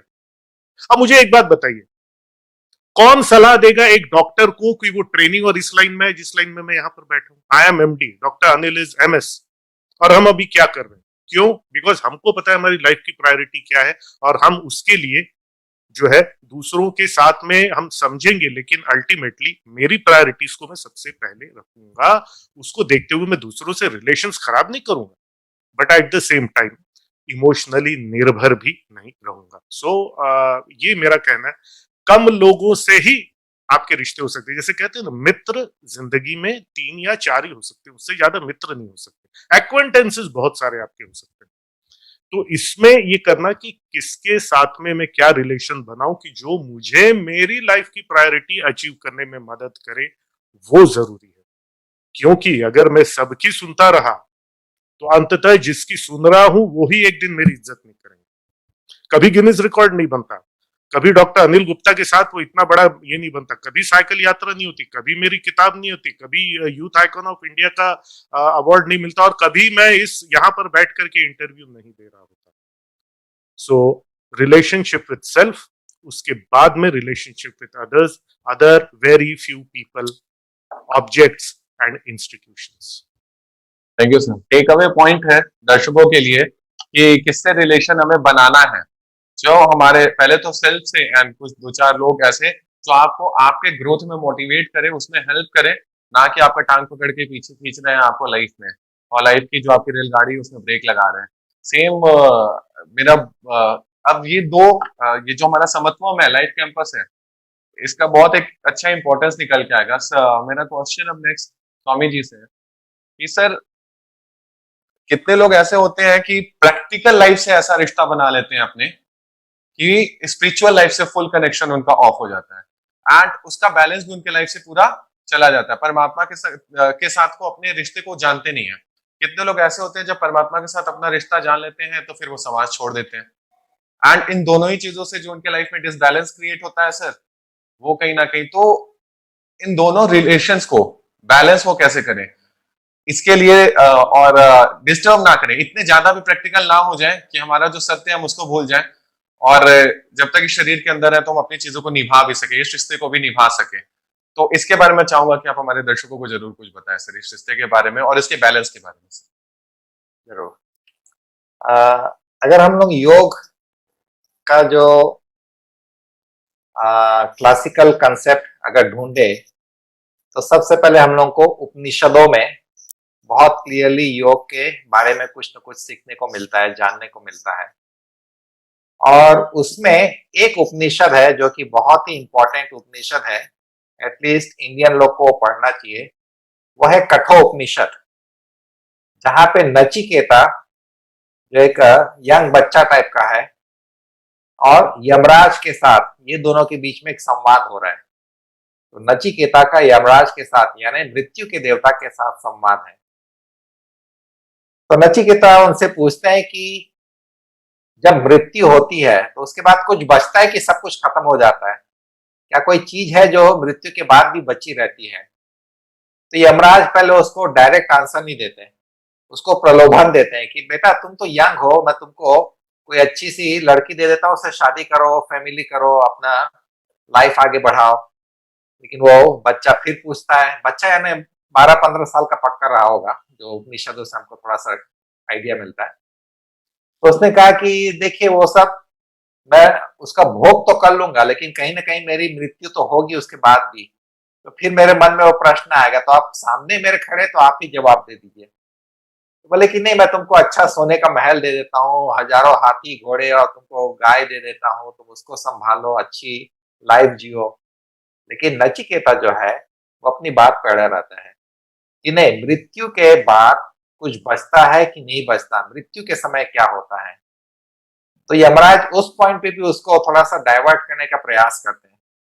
बोलते कि देखो, मृत्यु के बारे में तो देवता लोग भी कंफ्यूज्ड हैं, इसलिए तुम ये क्वेश्चन ना छोड़ करके कुछ और पूछो। लेकिन अब यमराज जी एक बंधन में फंसे हुए थे कि उनको 3 वरदान उन्होंने कहा था नचिकेता को, तो आप मेरे द्वार पे 3 दिन 3 रात रुके रहे और मैं अपने काम से बाहर गया था, मैं वापस आया तो मैं आपको 3 वरदान देता हूँ। तो ये तीसरा वरदान यही था। पहले 2 वरदान में तो उन्होंने अपने फादर को माफ करवा दिया, और दूसरे में भी नॉलेज ले ली, ये पंचाग्नि विद्या क्या है वो 2 ले लिया। लेकिन तीसरा जो मेन क्वेश्चन है और जो पूरा उपनिषदों का मेन पॉइंट वो है मृत्यु के समय क्या होता है। अब आपको जब लगे कि यमराज ने कह दिया कि तुम अपने पॉइंट पे अड़े हुए हो, तुम्हारा फोकस एकदम क्लियर है, तो मुझे उसका आंसर अब देना पड़ेगा। तो नेचुरली हम लोग एक्सपेक्ट करेंगे यमराज जी बता देंगे कि मृत्यु के समय आत्मा जो है वो अमर है, वो नहीं मरती। लेकिन नहीं, जब आप उपनिषद को देखते हैं तो यमराज जी क्या आंसर दिए? वो आंसर दिए लाइफ से कि जीवन में 2 मार्ग होते हैं, श्रेयस और प्रेयस। श्रेयस जो होता है वो श्रेष्ठता की ओर, मतलब लाइफ में इवोल्यूशन की ओर हमको ले जाता है, और उसके 2 गुण उन्होंने बता दिए। बोले धर्म और मोक्ष, ये हमको जीवन में श्रेष्ठता की ओर ले जाते हैं। लेकिन साथ में बोल दिए कि वो अपने आप में कंप्लीट नहीं है, एक दूसरा मार्ग भी होता है जिसको बोलते हैं प्रेयस। प्रेयस मतलब जो हमको प्रिय लगता है, क्योंकि हमारे मन को, हमारे इंद्रियों को, हमारे शरीर को वो अनुभव अच्छे लगते हैं, यानी प्लेजेंट, प्लेजरेबल एक्सपीरियंसेस, जिससे हमको अनुभूति होती कि हाँ ये अच्छा है। रिलेशन में देख लीजिए, कोई आपका झूठ मूठ का तारीफ करे तो वो आदमी आपको अच्छा लगता है, वो प्रेयस हो गया। लेकिन अगर आपको कोई टोक दे, आपको अपने मार्ग पे सही डायरेक्शन में आगे बढ़ने के लिए कोई टोक दे, तो उससे वो थोड़ी घृणा हो जाती कि ये आदमी, इससे थोड़ा दूर रहना चाहिए। लेकिन ये श्रेयस और प्रेयस, अब प्रेयस में क्या आते हैं? तो प्रेयस में उन्होंने बताया कि प्रेयस में भी 2 गुण हैं, एक है अर्थ का और एक काम का। ये हमको प्रिय है, वेल्थ प्रिय है, रिलेशन बनाना प्रिय है, अपनी काम वासना की पूर्ति करना वो हमको प्रिय है। तो बोले कि अब ये प्रिय और दूसरा जो है श्रेष्ठ, ये दोनों के बीच हम लोग को बैलेंस बनाना जरूरी है। और जब इसके बीच में बैलेंस हो जाए, वो व्यक्ति अपने जीवन के मार्ग में सही रूप से आगे बढ़ता रहता है। लेकिन अगर किसी को मोक्ष की या किसी को उस ज्ञान की आवश्यकता है कि मृत्यु के समय क्या होता है, इसका मतलब उसको मृत्यु के परे जाना होगा, तब उसको श्रेयस के मार्ग पे आगे बढ़ना होगा। सब बोलते हैं उसके लिए वैराग्य जरूरी है, दुनियादारी से वैराग्य कर करके अपनी साधना करो। लेकिन बाकी लोग के लिए उन्होंने कहा कि अपने जीवन में श्रेयस और प्रेयस को बैलेंस करके चलो, ये अगर साइकिल के दोनों पहिए के रूप में देखें तो दोनों पहिए जरूरी है, तब आप अपने मार्ग में अपने स्पीड से चलते रहोगे।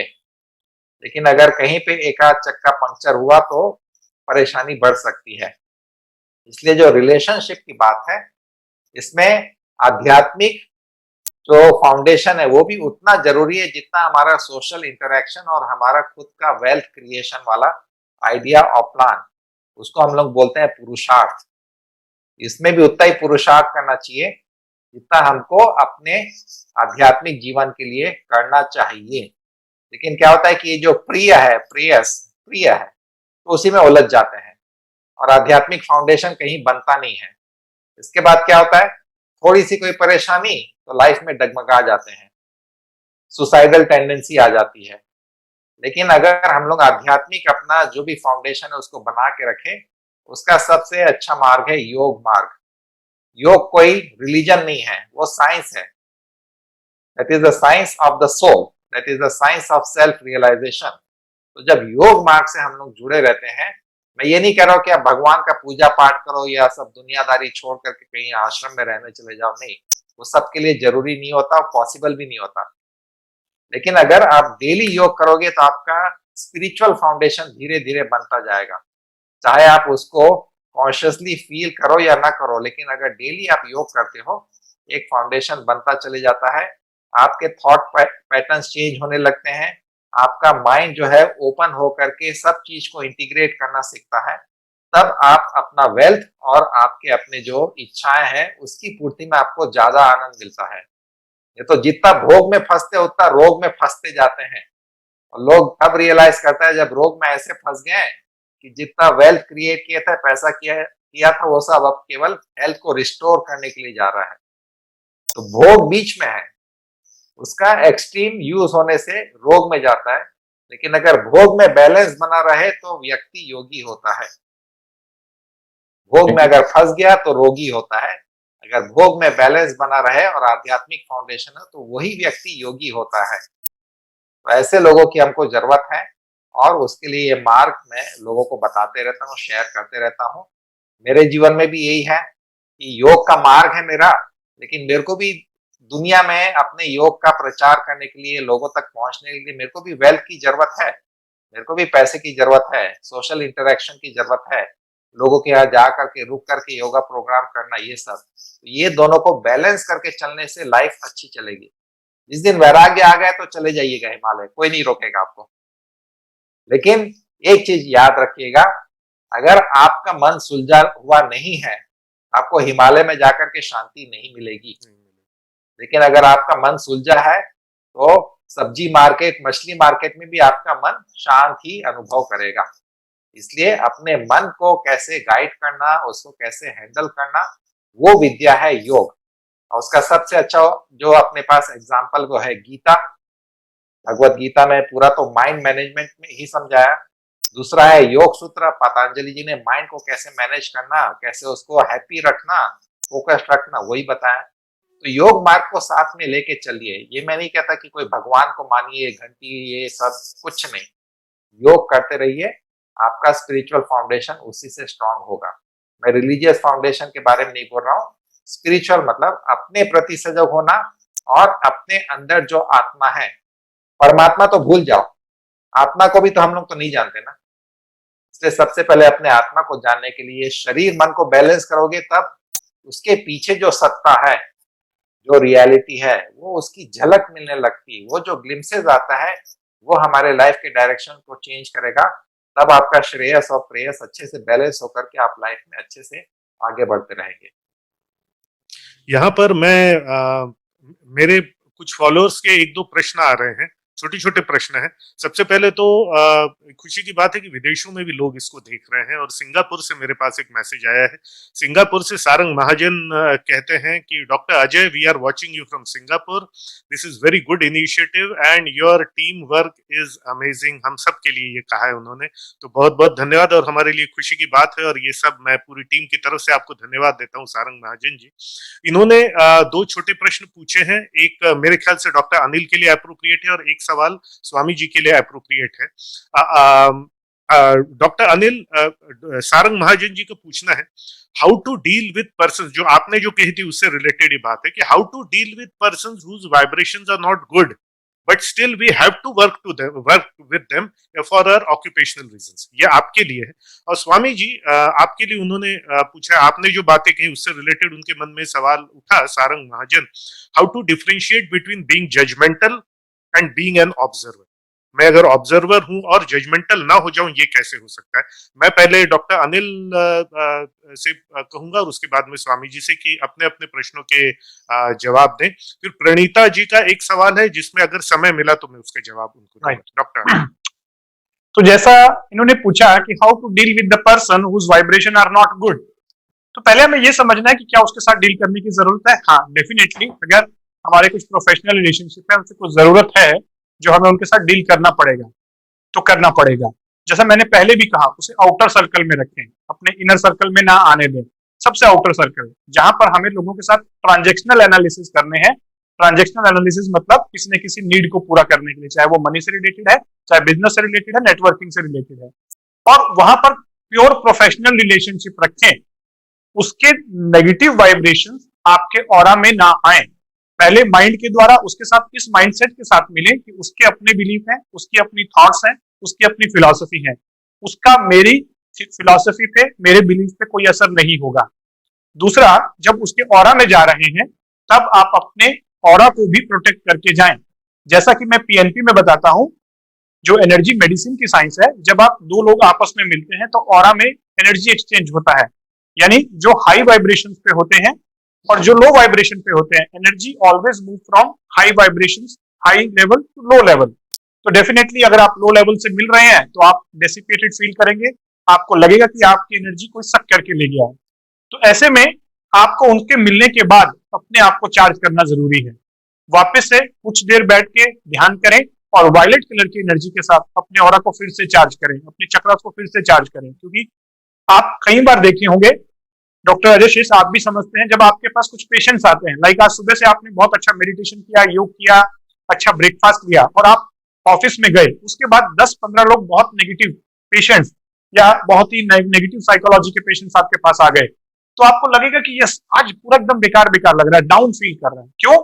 क्योंकि उनका ऑरा बहुत ही नेगेटिव था, लो वाइब्रेशन पे थे और आप हाई पे थे और आपकी एनर्जी वहां ट्रांसफर हो गई। तो ऐसे में आपको उसके बाद उनसे डील करने के बाद कुछ देर के लिए मेडिटेशन करना बहुत जरूरी है और अपने ऑरा को स्ट्रॉन्ग करना जरूरी है।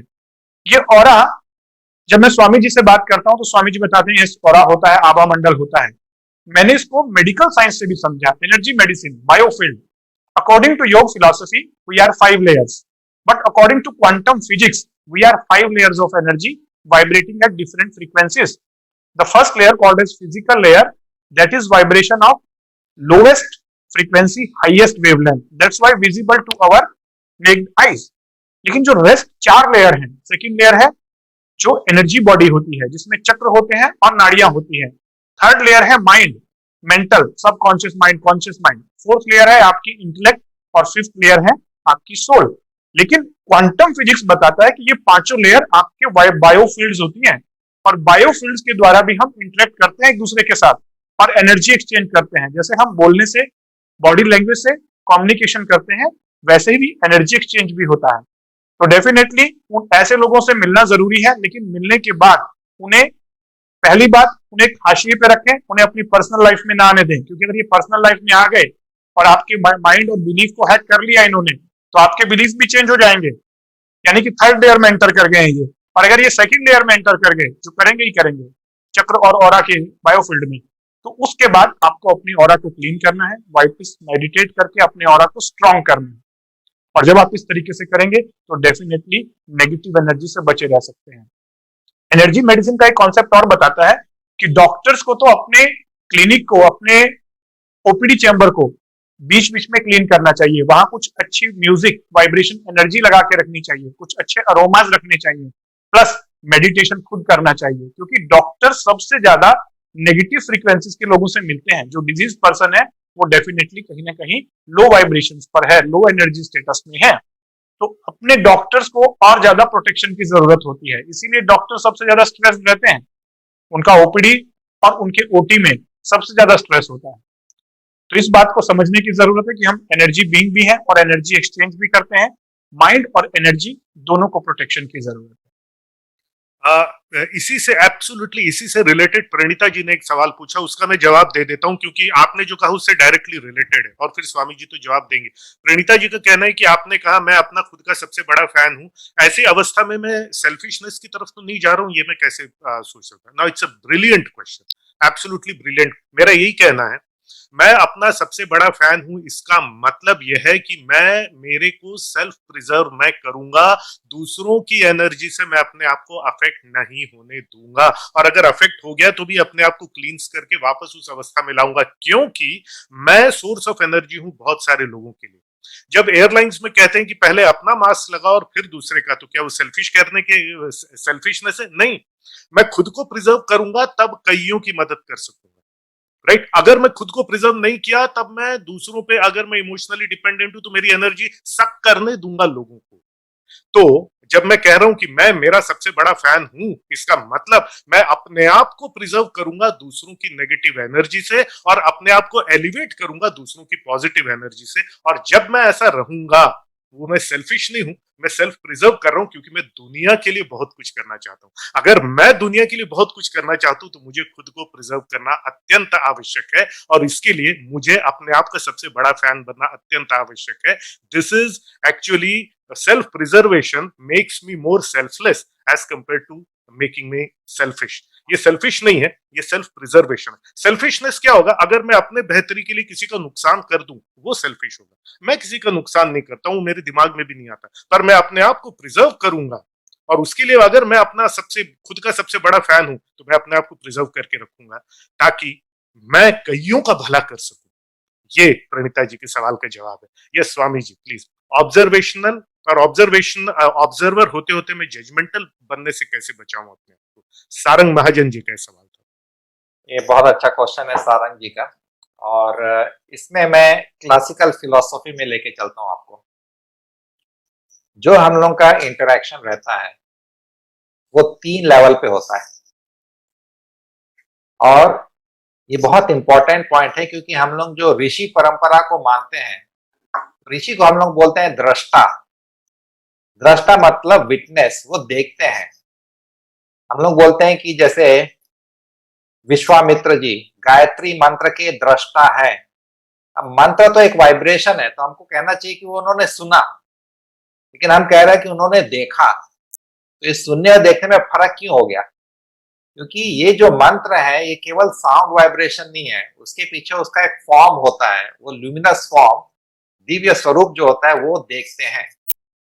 तो एक हो गया दृष्टा। दूसरा होता है कर्ता। कर्ता मतलब जो इन्वॉल्व हो रहा है। और तीसरा होता है भोक्ता, कि उसने इन्वॉल्व होकर के कुछ कर दिया तो उसका रिएक्शन आएगा, वो हो गया भोक्ता। तो दृष्टा, कर्ता और भोक्ता, ये 3 इंटरेक्शंस हमारे होते हैं। इसमें जो दृष्टा है वो नॉन इन्वॉल्वमेंट है, passive, looking at everything that is happening. आप कहीं पे कुछ इंटरेक्ट नहीं कर रहे, आप केवल पैसिव होकर के। जो ऑब्जर्वर लेवल की बात है वो दृष्टा और कर्ता के बीच का एक पॉइंट है। मैंने ऑब्जर्व किया, मैं क्या करूंगा, और उसने कर दिया, तो उस समय माइंड में जो भी थॉट पैटर्न रहेंगे, तो वो माइंड का नेचर है, अपना जो इंटेलेक्ट है, बुद्धि है, उसका नेचर है जज करना। लेकिन अगर वो जज अगर आपने बड़ा स्ट्रांगली कर लिया तो फिर उसका आपको भोक्ता वाला परिणाम अनुभव करना पड़ेगा। तो ये मैंने क्लासिकल सोर्स से बताया। अब उसको दूसरे तरीके से बताता हूं कि जो जजमेंटल माइंड है वो अपने आप में गलत नहीं है, लेकिन अगर, क्योंकि बुद्धि का वो नेचर ही है, हम लोग कहते हैं कि मन के अंदर 4 इंस्ट्रूमेंट्स होते हैं, अंतःकरण बोलते हैं, या मन चतुष्टय। जैसे शरीर के अंदर ऑर्गन्स है और वो काम करता है, वैसे मन के अंदर भी ऑर्गन्स हैं, ये बहुत बहुत सूक्ष्म होते हैं। तो ये 4 ऑर्गन है। मनस, मनस का काम क्या है कि जो सेंसेस है, सेंसरी ऑर्गन्स, उससे इंफॉर्मेशन ला करके माइंड को देना।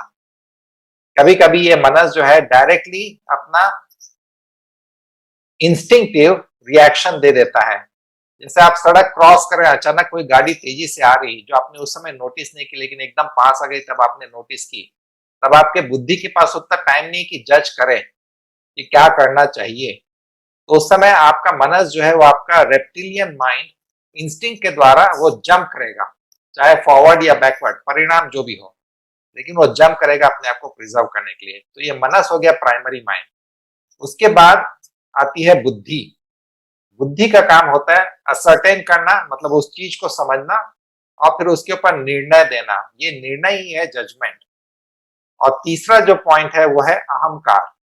अहंकार मतलब वो सेंटर पॉइंट जिसके आसपास ये पूरा एक्सपीरियंस हम लोग मान के चल रहे हैं। मैंने ऐसा एक्सपीरियंस किया, मेरी बुद्धि कहती है ऐसा करना चाहिए। और चौथा जो है उसको बोलते हैं चित्त। मनस, बुद्धि, चित्त और अहंकार। चित्त है memory field, personal individual memory field. आपकी मेमोरीज अलग है, मेरी मेमोरीज अलग है, क्योंकि ये इंडिविजुअल मेमोरी फील्ड अलग होती है सबकी। अब ये चार इंस्ट्रूमेंट मिलकर के काम कर रहे हैं। आपने कुछ भी एक्सपीरियंस किया तो आपका जो ये इंटरनल ऑर्गन्स है उसमें बुद्धि काम करेगी। अब बुद्धि का काम है कि चीज को समझ करके उस पर निर्णय देना, उसको जज करना। अब ये बुद्धि का काम जो जजमेंट है वो नेगेटिव तब होती है जब चाहे आप दूसरे का नुकसान करने जा रहे हैं या खुद का नुकसान करने जा रहे हैं, वो जजमेंट गलत होता है। नहीं तो अगर जजमेंट को हम लोग एज अ वर्ड गलत मान के चले तो जितने जज है उनके ऊपर एक ब्लैक स्पॉट आ जाएगा कि ये सब जजमेंटल है जज लोग। नहीं, वो सही गलत का निर्णय करके उससे एक अपना निर्णय हम लोग को दे रहे हैं जो समाज ने रूल बनाया उसके हिसाब से। लेकिन अगर कोई जज गलत निर्णय दे तब हम लोग उंगली उठाते कि ये जज ने गलत निर्णय दिया। इसलिए जजमेंटल होना गलत नहीं है, लेकिन जजमेंटल होकर के आप अपना या किसी और का नुकसान करने जा रहे हैं, वो जजमेंट गलत है। अपना नुकसान हम लोग क्या करते हैं कि किसी रिलेशन में, जैसे मैंने एक एग्जांपल दिया था, जो आपकी खूब तारीफ करते हैं, झूठ मूठ का आपको बटरिंग करते हैं, वो आपको अच्छे लगते हैं जनरली लोगों को। अब वहां पे भी माइंड ने, इंटेलेक्ट ने जज किया, ये जो बोल रहा है मेरी तारीफ कर रहा है, उसने जज किया, लेकिन एंड रिजल्ट गलत आ सकता है। इसलिए वहां पे संभल करके चलना चाहिए। कबीर जी ने भी कहा था, कबीर जी ने कहा कि निंदक नियरे राखिए, आंगन कुटी छपाए। जो आपकी निंदा करते हो उसको अपने पास रखो, क्योंकि वो बिना साबुन के, बिना किसी उसके आपके मन को साफ करते रहते हैं। इसलिए जजमेंटल होना गलत नहीं है, लेकिन जजमेंटल होकर के अपना या दूसरे का नुकसान करना ये गलत है। अब दूसरा पॉइंट होता है ऑब्जर्वेशनल लेवल पे, कि आप ऑब्जर्व कर रहे हैं। ऑब्जर्वेशन से आप अगर इस तरफ आ गए कि आप केवल विटनेसिंग कर रहे हैं, कोई इंटरेक्शन नहीं, कोई पार्टिसिपेशन नहीं, कोई एंगेजमेंट नहीं, जो थॉट पैटर्न चल रहा है चलने दे रहे हैं, आप उस मूवी को देख रहे हैं, आप उसमें एंगेज नहीं हो रहे हैं, तो वो थॉट पैटर्न अपने से खत्म हो जाएंगे क्योंकि आप उसको एनर्जी नहीं दे रहे हैं। तब आपका जो रिलेशन रहेगा, चाहे आपके बॉस के साथ या किसी के साथ, वो न्यूट्रल बना रहेगा। लेकिन ऑब्जर्वेशन करके आप इस पॉइंट पे आगे जहां पे कर्ता के रूप में, कि अब मेरे को ये करना चाहिए, मेरे बॉस ने ऐसे कहा तो मेरे को ऐसा उसका जवाब देना चाहिए, तब वो कर्तापन का भाव जहां आएगा वहां जजमेंटल नेसेसरी है। तो ऑब्जर्वेशन पॉइंट के इस पार चले आए तो आप विटनेस, दृष्टा बन जाएंगे, और दृष्टा बन करके आप अपने आप को नेक्स्ट हायर लेवल पे ले जाते हैं। लेकिन जहां वो ऑब्जर्वेशन में आपको लगा कि ये गलत कर रहा है, मेरे को कुछ करना चाहिए, तो फिर वहां कर्तापन का भाव आने से फिर वो जजमेंटल होना नेचुरल, स्वाभाविक है, और वहां पे फंसने का चांसेस ज्यादा है। तो उस समय थोड़ा सा अगर आप रेगुलर मेडिटेशन कर रहे हैं तो आपको विटनेसिंग कॉन्शियसनेस जो है वो आपका ज्यादा एक्टिव रहेगा, और आपको जजमेंटल हुए बिना ही अपने प्रॉब्लम सॉल्व करने में हेल्प मिलेगी। Thank you sir. And last question मैं लेना चाहूंगा, क्योंकि हमारा जो समय है वो ऑलमोस्ट अपने लास्ट में आ चुका है। तो एक सब जगह से एक पॉइंट जो निकल के आया यहाँ पे सर, वो है रिलेशनशिप विद सेल्फ। आप तीनों लोगों की बातों में, हेल्थ, वेल्थ और हैप्पीनेस में, अगर मैं देखूं किसी भी रिलेशंस के अंदर देखूं, तो सबसे बड़ा मुद्दा जो और सबसे बड़ा सॉल्यूशन निकल के आया रिलेशनशिप विद सेल्फ। तो एक शॉर्ट आंसर मैं चाहूंगा इस पे सर, इस और आके फंस के ये टॉपिक निकल गया सर हर जगह। मैं चाहूंगा कि एक बार रिलेशनशिप विद सेल्फ पे एक शॉर्ट मैसेज आप तीनों की तरफ से अपने अपने तरीके से हो जाए सर। राइट। मैं लास्ट में इतना ही कहना चाहूंगा, खुद को खुश रखें। अगर आप खुद खुश हैं तब आप दूसरों को खुश रख पाएंगे। खुद को खुश रखने के लिए अपना एक अंदाज बनाएं और बहुत सारी चीजों को नजरअंदाज करें, और अपनी एक ट्राइब खुद की बनाएं, अपनी एक वाइब्स बनाएं, अपनी वाइब्रेशन हाई रखें और अपनी वाइब्रेशन के अकॉर्डिंगली ही अपनी एक ट्राइब बनाएं। सबसे बड़ी बात, जैसे स्वामी जी ने कहा, रोगी और भोगी, रोगी भोगी, इन दोनों के बीच में निरोगी आता है। तो भोग से योग का रास्ता जो है वो बीच में निरोगी से गुजरता है। तो अगर आप भोगी हैं, सबसे पहले हमें निरोगी बनना है, निरोगी बनने के बाद योगी बन सकते हैं। और दूसरी बात जो स्वामी जी ने कहा कि दृष्टा भाव लेकर आना है, ऑब्जर्वर बनना है, खुद का भी ऑब्जर्वर बनना है और दूसरों को भी बस ऑब्जर्व करना है, बोलना कम है, ऑब्जर्व ज्यादा करना है। और जो मुझे समझ में आया मेरी पर्सनल लाइफ में, ये सारे जो इंटरेक्शन हम करते हैं दूसरों के साथ, किसी के साथ भी, ये माइंड है। एक मुंडी दूसरे मुंडी के साथ इंटरेक्ट करती है, that is relationship. Mind mind के साथ इंटरेक्ट करता है। लेकिन मेडिटेशन जब आप करते हैं तब आप अपने माइंड के बियॉन्ड फोर्थ और फिफ्थ लेयर यानी इंटेलेक्ट और सोल के साथ जुड़ते हैं। और जब आप माइंड करते हैं, तो इस मेडिटेशन करते हैं, तो आप माइंड की चिक चिक से परे अपनी इंटेलेक्ट की कॉन्शियसनेस के साथ, सोल की कॉन्शियसनेस के साथ और डिवाइन कॉन्शियसनेस के साथ जुड़ते हैं। तब आपको खुद एक समझ आती है कि मुझे क्या करना चाहिए, किसके साथ रिलेशनशिप बनाना चाहिए, मेरा खुद के साथ रिलेशन क्या होना चाहिए और दूसरों के साथ क्या होना चाहिए। Ultimate solution is the meditation. That's from my side. Right, मैं कह लूं अपनी बात? जी हाँ अजय जी। जी। ओके। आत्म दीपो भव, ये एक वाक्य जो है, जो मुझे जैसे जैसे मुझ में मैच्योरिटी और आती जा रही है, मुझे और भी बहुत गहराई से इसका समझ में आ रहा है। और मुझे ऐसा लग रहा है अभी इन दो शब्दों के बारे में और अभी कितना सीखना बाकी है। आत्म दीपो भव मतलब दो लेवल्स जो मुझे समझ में आए। नंबर 1, अपने आप को पहचानना कि मेरी लाइफ की कॉलिंग क्या है और मैं ये प्राणी जगत में ईश्वर ने क्या करने के लिए मुझे भेजा है। तो आत्म दीपक मतलब अपने आप को पहले समझना। दूसरा, दीपक मतलब अपना सोल्यूशन, अपना रास्ता खुद बनाना। और इसीलिए सेल्फ प्रिजर्वेशन अत्यंत आवश्यक है। आत्म दीपो भव के भाव से मेरा बाकी सबके साथ में रिलेशन भी मुझे समझ में आ जाता है, क्योंकि दुनिया तो जिंदगी तो दूसरों के साथ ही जीना है। जब मुझे मेरी क्लैरिटी आती है तो मुझे दूसरों की भी क्लैरिटी आती है। तो आत्म दीपो भव के भाव से मुझे मेरा उद्देश्य का पता हो। नंबर 2, मैं अपना दीपक स्वयं बनूं, तब जाकर के मैं असंख्य अन्य लोगों के लिए एक दीपक बन सकता हूं, एक प्रेरणा बन सकता हूं और उनके लिए मैं सॉल्यूशंस सुझा सकता हूं, जो मैं अपने मेडिकल फील्ड के माध्यम से और अपनी ट्रेनिंग फील्ड के माध्यम से करने का प्रयास कर रहा हूं। सो अगेन, मेरा अंत में उद्देश्य यही रहेगा कि first, relationship with self. Number 2, emotional attachment but no emotional dependence on anyone. और नंबर 3, जब ये समझ में आ जाएगा, आप दुनिया के लिए बहुत कुछ करके जा सकते हैं, अगर आप अपने आप को दूसरों की नेगेटिव एनर्जी से बचा करके रखते हैं, बल्कि अपनी पॉजिटिव एनर्जी से उनकी नेगेटिविटी को पॉजिटिविटी में कन्वर्ट करने की कोशिश करें। Thank you sir. Same question Swami sir से। Yes sir. मैसेज देने के पहले मैं थोड़ा उसका कंटेक्स्ट बना लूं। ये एक उपनिषद है, बृहद अरण्यक उपनिषद।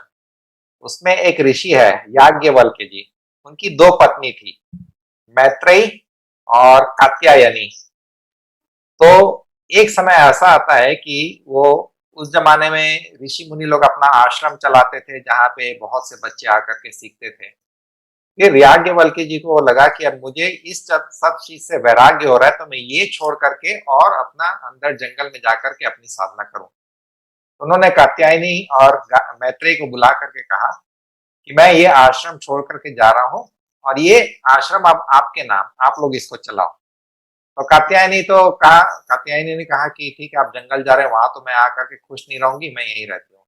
लेकिन मैत्रेयी ने कहा, और ये बहुत ही इंपॉर्टेंट संवाद है उपनिषदों का, कि ये सब प्रॉपर्टी जो आप छोड़ करके जा रहे हैं, इससे क्या मैं आनंद में रहूंगी, इससे क्या मैं अमर हो जाऊंगी, क्योंकि आप तो अपने आप को अमर करने के लिए जा रहे हैं ताकि आप मोक्ष को प्राप्त कर सकें। तो याज्ञवल्क्य कहते हैं कि नहीं, तुम्हारा क्वेश्चन जो है वैलिड है, इससे तुमको आनंद और अमर होने का वो एक्सपीरियंस नहीं होगा। तब मैत्री ने उनसे कुछ पूछा कि आप मेरे को ये बताइए कि आप मुझे प्रिय क्यों हैं और मैं क्यों आपको फॉलो करना चाहती हूँ, मैं आपके साथ जंगल में आकर के रहूंगी। तो याज्ञवल्क्य जी जो कहते वही मेरा मैसेज है। और वो 2-3 अलग अलग रिलेशन को लेकर के मेंशन करते हैं, मैं एक ही को लेकर के चलता हूँ। जैसे अजय जी ने कहा ना कि मैं अपना सबसे बड़ा नंबर 1 फैन हूँ, और ये इंपॉर्टेंट पॉइंट है जो ये उपनिषदों में भी है। तो याज्ञवल्क्य जी कहते हैं कि किसी को अपनी पत्नी इसलिए प्रिय नहीं है कि वो उससे प्रेम करता है, बात ध्यान से समझिएगा, उसको अपनी पत्नी इसलिए प्रिय नहीं है क्योंकि वो उससे प्रेम कर सकता है, बल्कि इसलिए प्रिय है कि वो अपने स्वयं से प्रेम कर सके।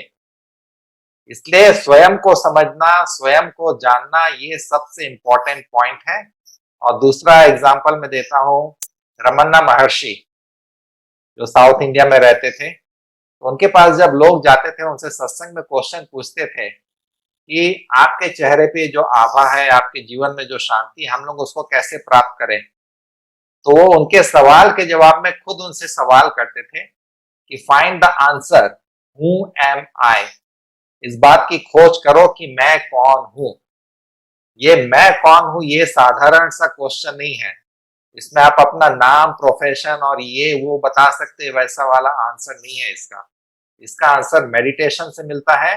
जो अनिल जी ने सही कहा कि आपको आंसर जो मिलेगा मेडिटेशन से मिलेगा। क्वेश्चन जो मेन है वो है मैं कौन हूं। स्वयं को पहचानो, आपका बाकी सब डायमेंशन अपने आप बैलेंस होते चले जाएगा।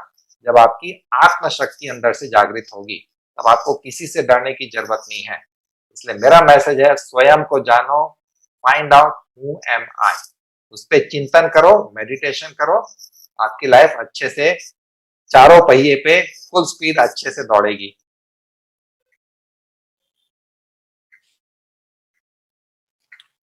प्रवेश आपका माइक ऑफ है। सॉरी, एक्चुअली मैं वो कैमरे में कुछ प्रॉब्लम हुआ था तो उसको शॉर्ट आउट कर रहे थे, इसलिए म्यूट कर दिया था सर। तो मैं अब इंट्रोड्यूस करना चाहूंगा मिस नीतू जी को भी, तो और वो आए और हमारे समत्वम के बारे में, पिछले बार उन्होंने एक्साइटमेंट क्रिएट किया था, एंड मैं चाहूंगा कि वो आए और समत्वम में क्या डेवलपमेंट है एंड कितने जल्दी वो लोगों तक पहुंचने वाला है उसके बारे में कुछ ना कुछ हमारे दर्शकों को जरूर बताएं। एंड जब तक वो आ रही हैं तब तक मैं कुछ अपने दर्शकों को जरूर सुनाना चाहूंगा। अभी कौन हो तुम, एक क्वेश्चन आया तो सर इस पे मैंने एक पोएट्री लिखी थी, कौन हो तुम पे, एंड मैं वो चाहूंगा कि मैं आप लोगों तक और दर्शकों तक इसको पक्का पहुंचाऊं कि एक तेज की तरह प्रबल विश्वास हो तुम, एक तेज की तरह प्रबल विश्वास हो तुम, सब खत्म होने के बाद उठी आस हो तुम, सूख चुके दरिया में बह चली धारा हो तुम, सूख चुके दरिया में बह चली धारा हो तुम, सूर्य के तेज में ना जलने वाले सुदर्शन चक्र से कई आघातों पर प्रतिघात करते बलशाली हो तुम, खून से लथपथ परंतु युद्ध विजयी हो तुम, सैकड़ों बार टूटने के बाद अब बने चक्रव्यूह हो तुम, ठोकरों से निकली बारूदी बरसात हो तुम, जीत का परचम लहराने के शंखनाद से अपने असंभव चरित्र का चित्रण करते अल्फाज हो तुम। क्या बात है, बहुत सुंदर, बहुत सुंदर। इससे मुझे वो अग्निपथ कविता जो है वो याद आ गई। तो बहुत बहुत सुंदर, और ये एक लिखे हुए फॉर्म में मैं इसको चाहूंगा। और चूंकि थोड़ा सा हमारे पास एक समय है तो मैं स्वामी जी से कहना चाहूंगा, स्वामी जी आपसे मुझे गिफ्ट चाहिए, और वो गिफ्ट क्या चाहिए ये भी मैं आपको बता रहा हूँ। मुझे एकदम एक प्रबल इच्छा हो रही है कि मैं पतंजलि का योग सूत्र पढूं। अगर आपके पास कहीं से कोई इंग्लिश या हिंदी ट्रांसलेशन आपके पास हो तो मैं आपसे वो चाहूंगा। ऑफ कोर्स मैं कहीं से ढूंढ सकता हूँ, खरीद सकता हूँ, वो एक अलग चीज है, बट मुझे वो आपकी एनर्जी के साथ में चाहिए, आपके द्वारा वो एक भेंट चाहिए। और इस आपके मित्र होने का उचित अनुचित लाभ लेकर के मैं डायरेक्टली लोगों के सामने आपसे ये गिफ्ट जो है वो मांग रहा हूँ। अगर आपको कहीं मिले ऐसा पतंजलि योग सूत्र इंग्लिश या हिंदी में, तो उसके प्रति मैं आपके माध्यम से, गिफ्ट के माध्यम से मैं चाहूंगा, भेंट के माध्यम से चाहूंगा। बिल्कुल। Thank you sir. एंड ये जो मैंने लिखा था, वेलकम नीतू मैम, आपका स्वागत है। और मैं चाहूंगा कि सबसे पहले आप समर्थन के बारे में और भी जो हाइलाइट्स हैं वो हमारे दर्शकों तक शेयर करें।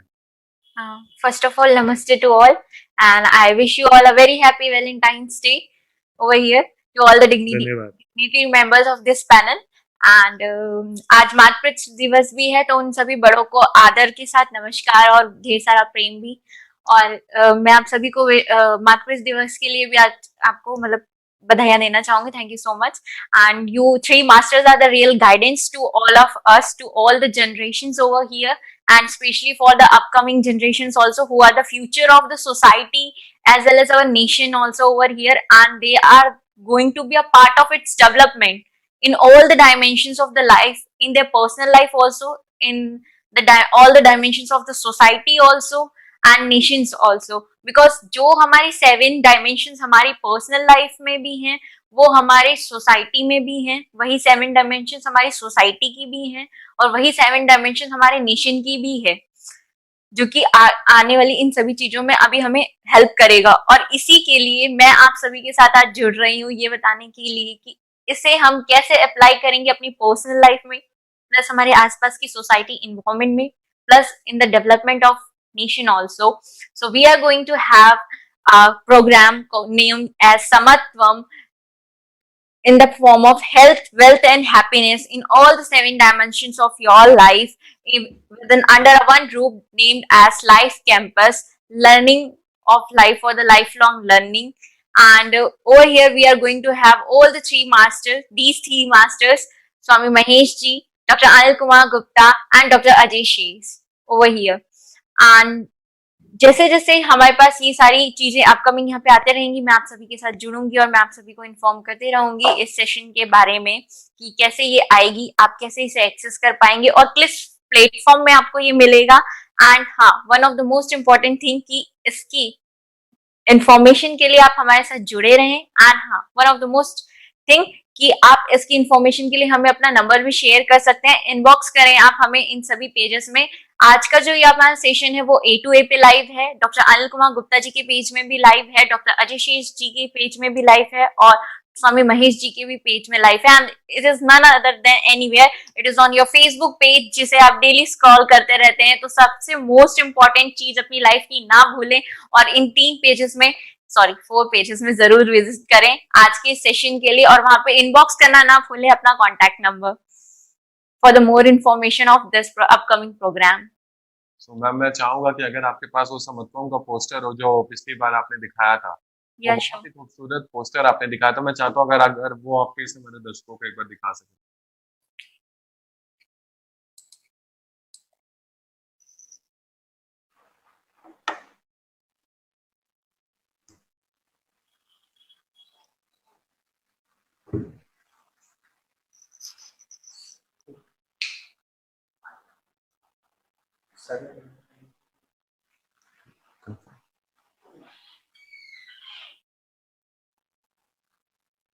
Sariji, can we have that poster later on over here? No problem. For sharing. No problem. And actually we are having a new surprising video, introductory video of the Samatvam program, and definitely in the upcoming seminar and next weekend we will be sharing it. Okay. So thank you Neetu ji. Thank you.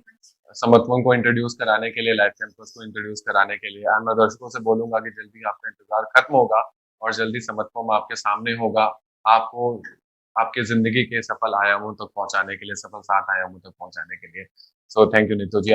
मैं 3-4 वाक्यों में समत्वम में क्या exactly होगा ये मैं बता सकता हूँ अभी 3-4 वाक्यों में। ज्यादा तीनों मास्टर्स वॉन्डरिंग स्वामी महेश जी, डॉक्टर अनिल गुप्ता और मैं, हम तीनों एक ट्रेनिंग प्रोग्राम लेकर के आ रहे हैं जिसका नाम है समत्वम, जिसमें डॉक्टर अनिल गुप्ता का कंटेंट रहेगा हेल्थ के ऊपर में, स्वामी जी का content health and holistic health के ऊपर में डॉक्टर अनिल गुप्ता जी का कंटेंट रहेगा, स्वामी महेश जी का कंटेंट रहेगा स्पिरिचुअलिटी और हैप्पीनेस के ऊपर में, और मेरा कंटेंट रहेगा मनी, वेल्थ और बिजनेस के ऊपर में। क्योंकि हम तीनों का ऐसा मानना है कि तीनों ही कंटेंट एक साथ अगर कोई व्यक्ति ग्रहण करता है, और इसीलिए उसका नाम जो है समत्वम दिया गया है। तो एक समत्वम का भाव उस ट्रेनिंग प्रोग्राम में भी आता है और उस व्यक्ति में भी आता है। एक व्यक्ति कंप्लीटली सिर्फ हेल्थ की तरफ देखे और वेल्थ और स्पिरिचुअलिटी इग्नोर कर दे तो वो उसके लिए ठीक नहीं रहेगा।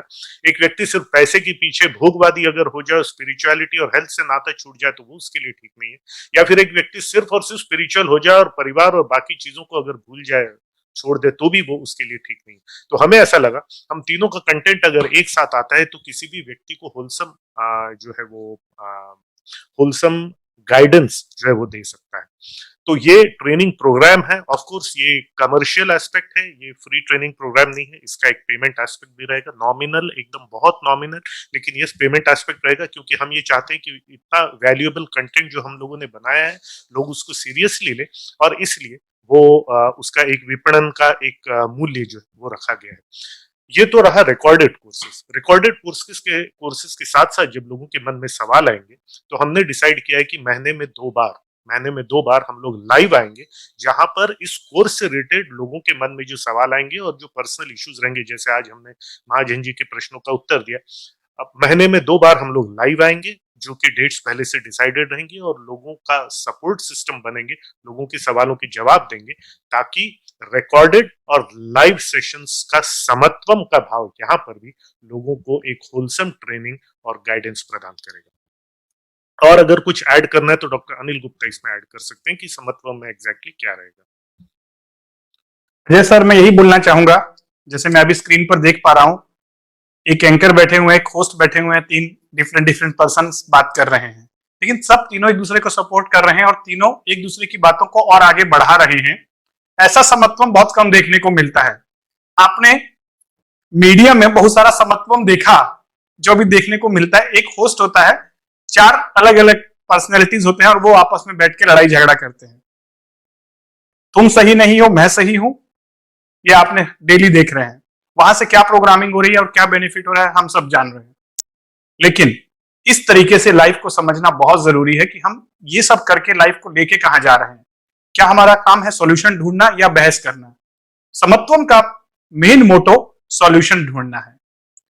वो ऐसे चीजें लेकर आएगा समत्वम जो आपको लाइफ में स्कूल कॉलेजेस में नहीं पढ़ाई गई, लेकिन आज 21st सेंचुरी, जो कि इंफॉर्मेशन टेक्नोलॉजी की सेंचुरी है, जहां पर दोनों चीजें ओवरलोडेड है और जिसकी वजह से स्ट्रेस, एंजाइटी, डिप्रेशन और डिजीज जो कॉमन हो गया है, ऐसे समय में ये लाइफ कैंपस और समत्वम प्रोग्राम ऐसी चीजें लेकर आ रहा है जो आपको अपने साथ जुड़ना सिखाएंगी और अपने माइंड की प्रोग्रामिंग सिखाएंगी, हेल्थ, वेल्थ, हैप्पीनेस लाइफ में लाकर देंगी और आप एक हैप्पी, हेल्दी, फुलफिल्ड लाइफ जी सकें।